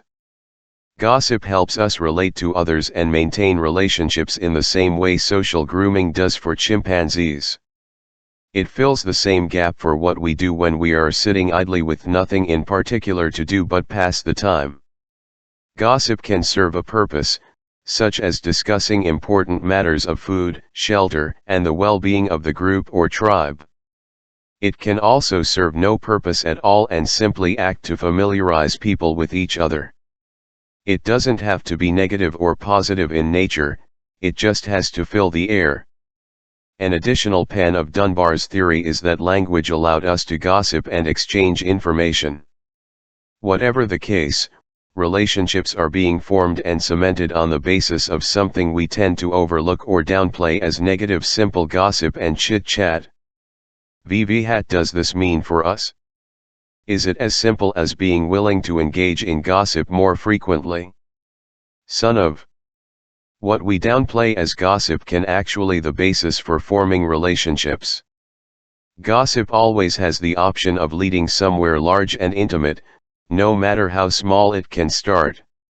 It also doesn't necessarily have to be negative in nature, and even if it is, it will still help you bond. Talk about social relationships in particular.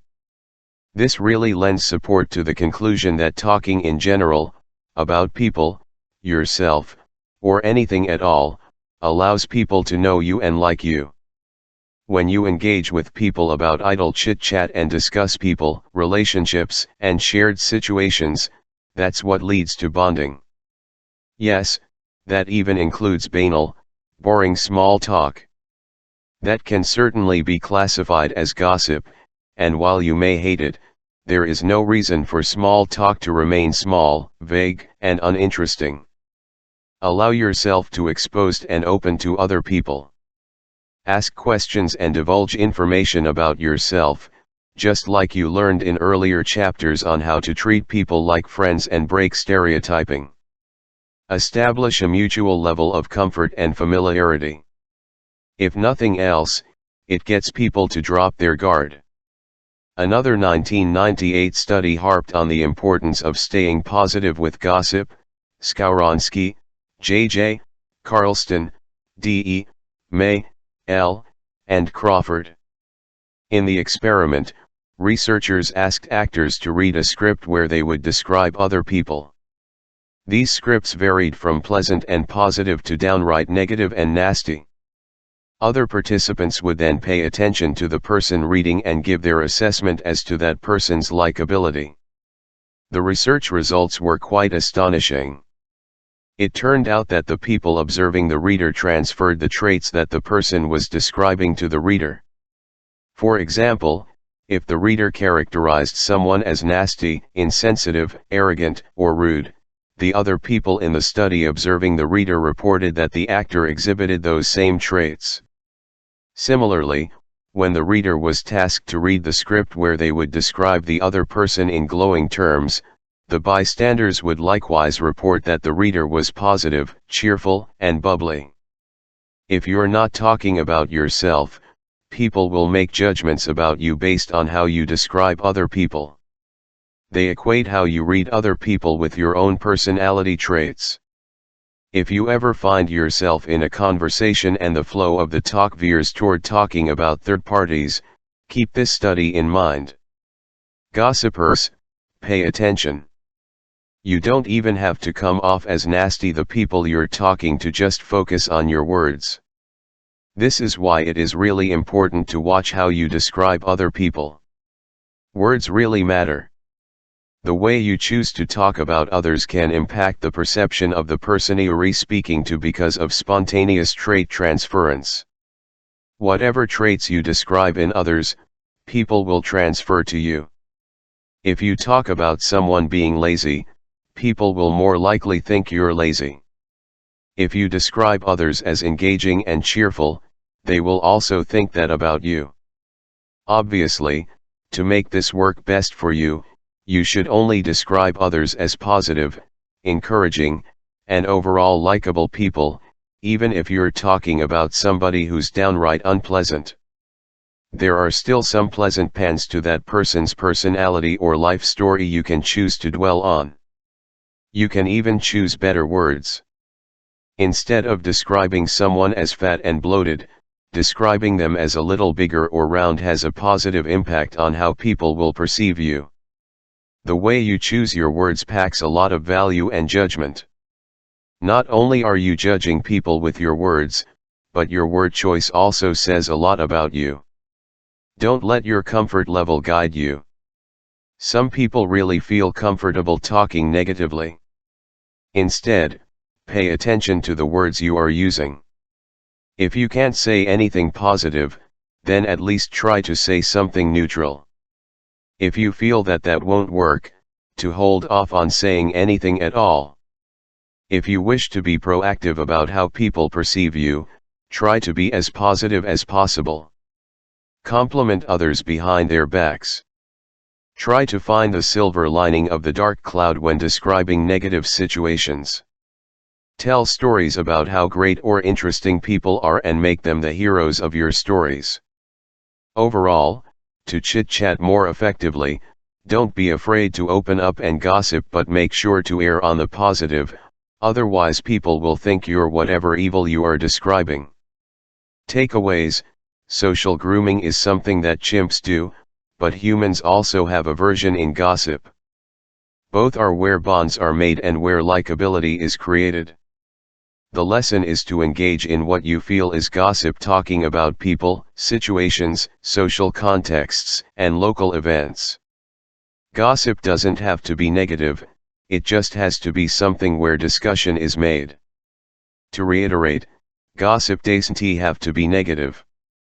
In fact, it shouldn't, otherwise you may fall prey to spontaneous trait transference, which is when people start to associate you with the traits you describe in others. Introduction: like many college underclassmen who had no idea what they wanted to study, I chose to major in psychology. I thought it was a good default choice because the knowledge theoretically had wide application and could transfer to any other field. After all, psychology is the study of why people act in specific ways, and I would be dealing with people anywhere I went, right? It also didn't hurt that I heard the vast majority of the classes had open book, multiple choice midterms and finals. So I checked the box next to Bachelor of Science in Psychology and went on with my day. It was originally a shot in the dark, but in reality, I could have done much worse. Psychology has turned out to be incredibly applicable to my life and career. The study of psychology isn't about reading minds or interpreting dreams, though I had a fair number of people asking about that. It's simply the study of why people do the things they do. There were the obvious applications, such as discovering exactly what works in advertisements and why, how to effectively use reverse psychology, and why we get lazier when we're surrounded by more people. These were things I could immediately see and feel in my daily life. But the biggest takeaway from my degree was that so many of our decisions are made subconsciously and without any awareness on our part. There might be clear reasons to act logically in a given circumstance, and we just might ignore all of them for no apparent reason. Our conscious thought follows our subconscious will, and it often isn't until far after we act that we figure out what actually happened. For example, one of the more famous experiments in psychology was called the Little Albert experiment. It involved a baby, little Albert, who was presented with a white rat and nothing else. He had no reaction, positive or negative. Albert had yet to be conditioned or socialized in any way regarding rats. Next, the researchers paired the rat with a loud crashing noise, which frightened Albert and made him cry in most instances. After only a couple of exposures with the rat and the crashing noise, Albert was presented with the rat alone again. He reacted as if the crashing noise was also present. He had become afraid of the rat by itself. He had started associating the rat with the loud noise that frightened him and wasn't consciously aware of why he was suddenly recoiling and crying whenever he saw the rat by itself. It was a fascinating discovery about how something seemingly so subtle and unrelated could affect people's actions in very real ways. If people can be subconsciously conditioned about negative associations, aren't there ways that people can condition to react positively to objects and people? What if little Albert was conditioned to associate positive things with the rat, such as food or his favorite toy? This would make Albert rejoice upon seeing the rat instead of recoiling in horror. This brings us to the most famous psychological experiment of the modern age, Ivan Pavlov's dog. Pavlov, a Russian psychologist, noted that his dog began to salivate when he anticipated a meal. Pavlov began to ring a bell every time he fed his dog and paired the two behaviors together, the bell and the dog salivating. When Pavlov started simply ringing the bell by itself, the dog salivated as if there was actual food coming. Without any real clue as to why, the dog thought he was getting bacon every time he heard the bell. Little Albin and Pavlov's dog showed us two sides of the same coin. It is possible for us to become scientifically and subconsciously desired. If a bell can create a positive effect on others, there must be additional, more impactful ways of being scientifically likable. My mission with this book is to uncover the most effective, peer-reviewed psychological studies to dig deep and take advantage of what human nature can offer us.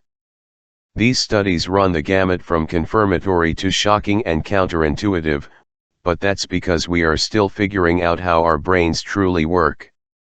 You'll learn proven ways to make yourself endearing, likable, funny, convincing, persuasive, trustworthy, credible, and instantly magnetic.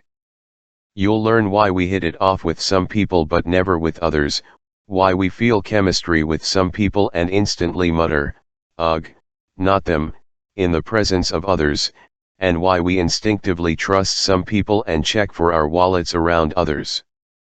Some you might not believe if there wasn't evidence, and some might even feel commonsensical, but that's because you understand it on a deeper, subconscious, and instinctual level.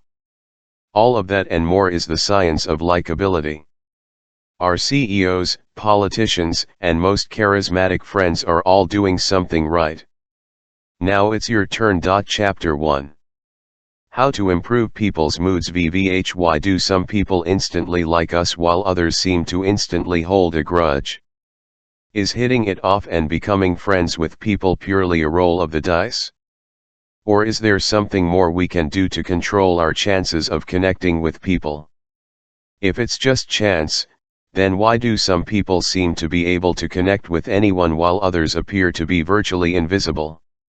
For many people, likability seems to a game of chance. If you happen to sit next to someone who is similar to you, and you also happen to have an excuse to begin a conversation with them, only then are you on the highway to friendship. Statistically, that can't happen with every new friend we make, so that doesn't sound quite right. People who see likability as completely organic and natural are sadly misguided, because cultivating a feeling of likability around yourself is just like any other emotion. It can be triggered, summoned, eliminated, and ultimately engineered. If we want to make someone angry with us, we know what to do and how to adjust our behavior. If we want to make someone cry, we also know how to create that feeling. Likability is not much different, it's only a far more desirable outcome. It turns out that we all have specific and subtle signals and hints that massively influence the way we view others and how they view us. Most of them are minuscule, subconscious, and mired in the minutiae, but these are the details that actually make the difference. If you went into a restaurant and saw only one cockroach hiding in the corner, well, it might minuscule but still quite important. These are the things you can control to stop leaving your first impression to random chance. The first study of the book asks the following question: how can you influence and improve people's moods to make a better impression? A 1994 study by Ike, Macaulay, and Ryan found that memories did not exist in a vacuum. Memories were heavily linked to the context, environment, events, and moods that were present at the time of the memory. This means memory is not a flat representation of a set of events, it's a holistic, three-dimensional snapshot of everything that was happening at that exact moment in time. Whatever else you were experiencing at the time is linked to the memory and can use to bring it back up. We don't realize this because much of what is recorded in our memory banks is subconsciously etched. But it's in there somewhere, and Ike and his associates found that appealing to those hidden aspects of memories allows you to influence people's moods for the better. In this study, the researchers created situations to put the participants in either good or bad moods. Then the subjects were given neutral words and asked what type of memories the neutral words evoked. Participants who were in good moods typically recalled positive memories, while participants who were in bad moods typically recalled negative memories. This finding exemplified a simple truth: memory and mood are inexorably linked, and manipulating one can manipulate the other. In other words, if we think about happy memories, our mood rises, and if we think about dreadful memories, our mood plummets. By itself, it's not a huge revelation. If you think about puppies and kittens, you are likely to smile and laugh and get cheered up. But never before had it been shown that our moods can be so intimately tied to the memories that we think about at that moment in time. By understanding this process, we can do this to ourselves and to others. That's how you can become a preternatural force at improving the moods of the people around you. If you are able to accurately invoke elements that were present at the time of a positive memory, recall how holistic and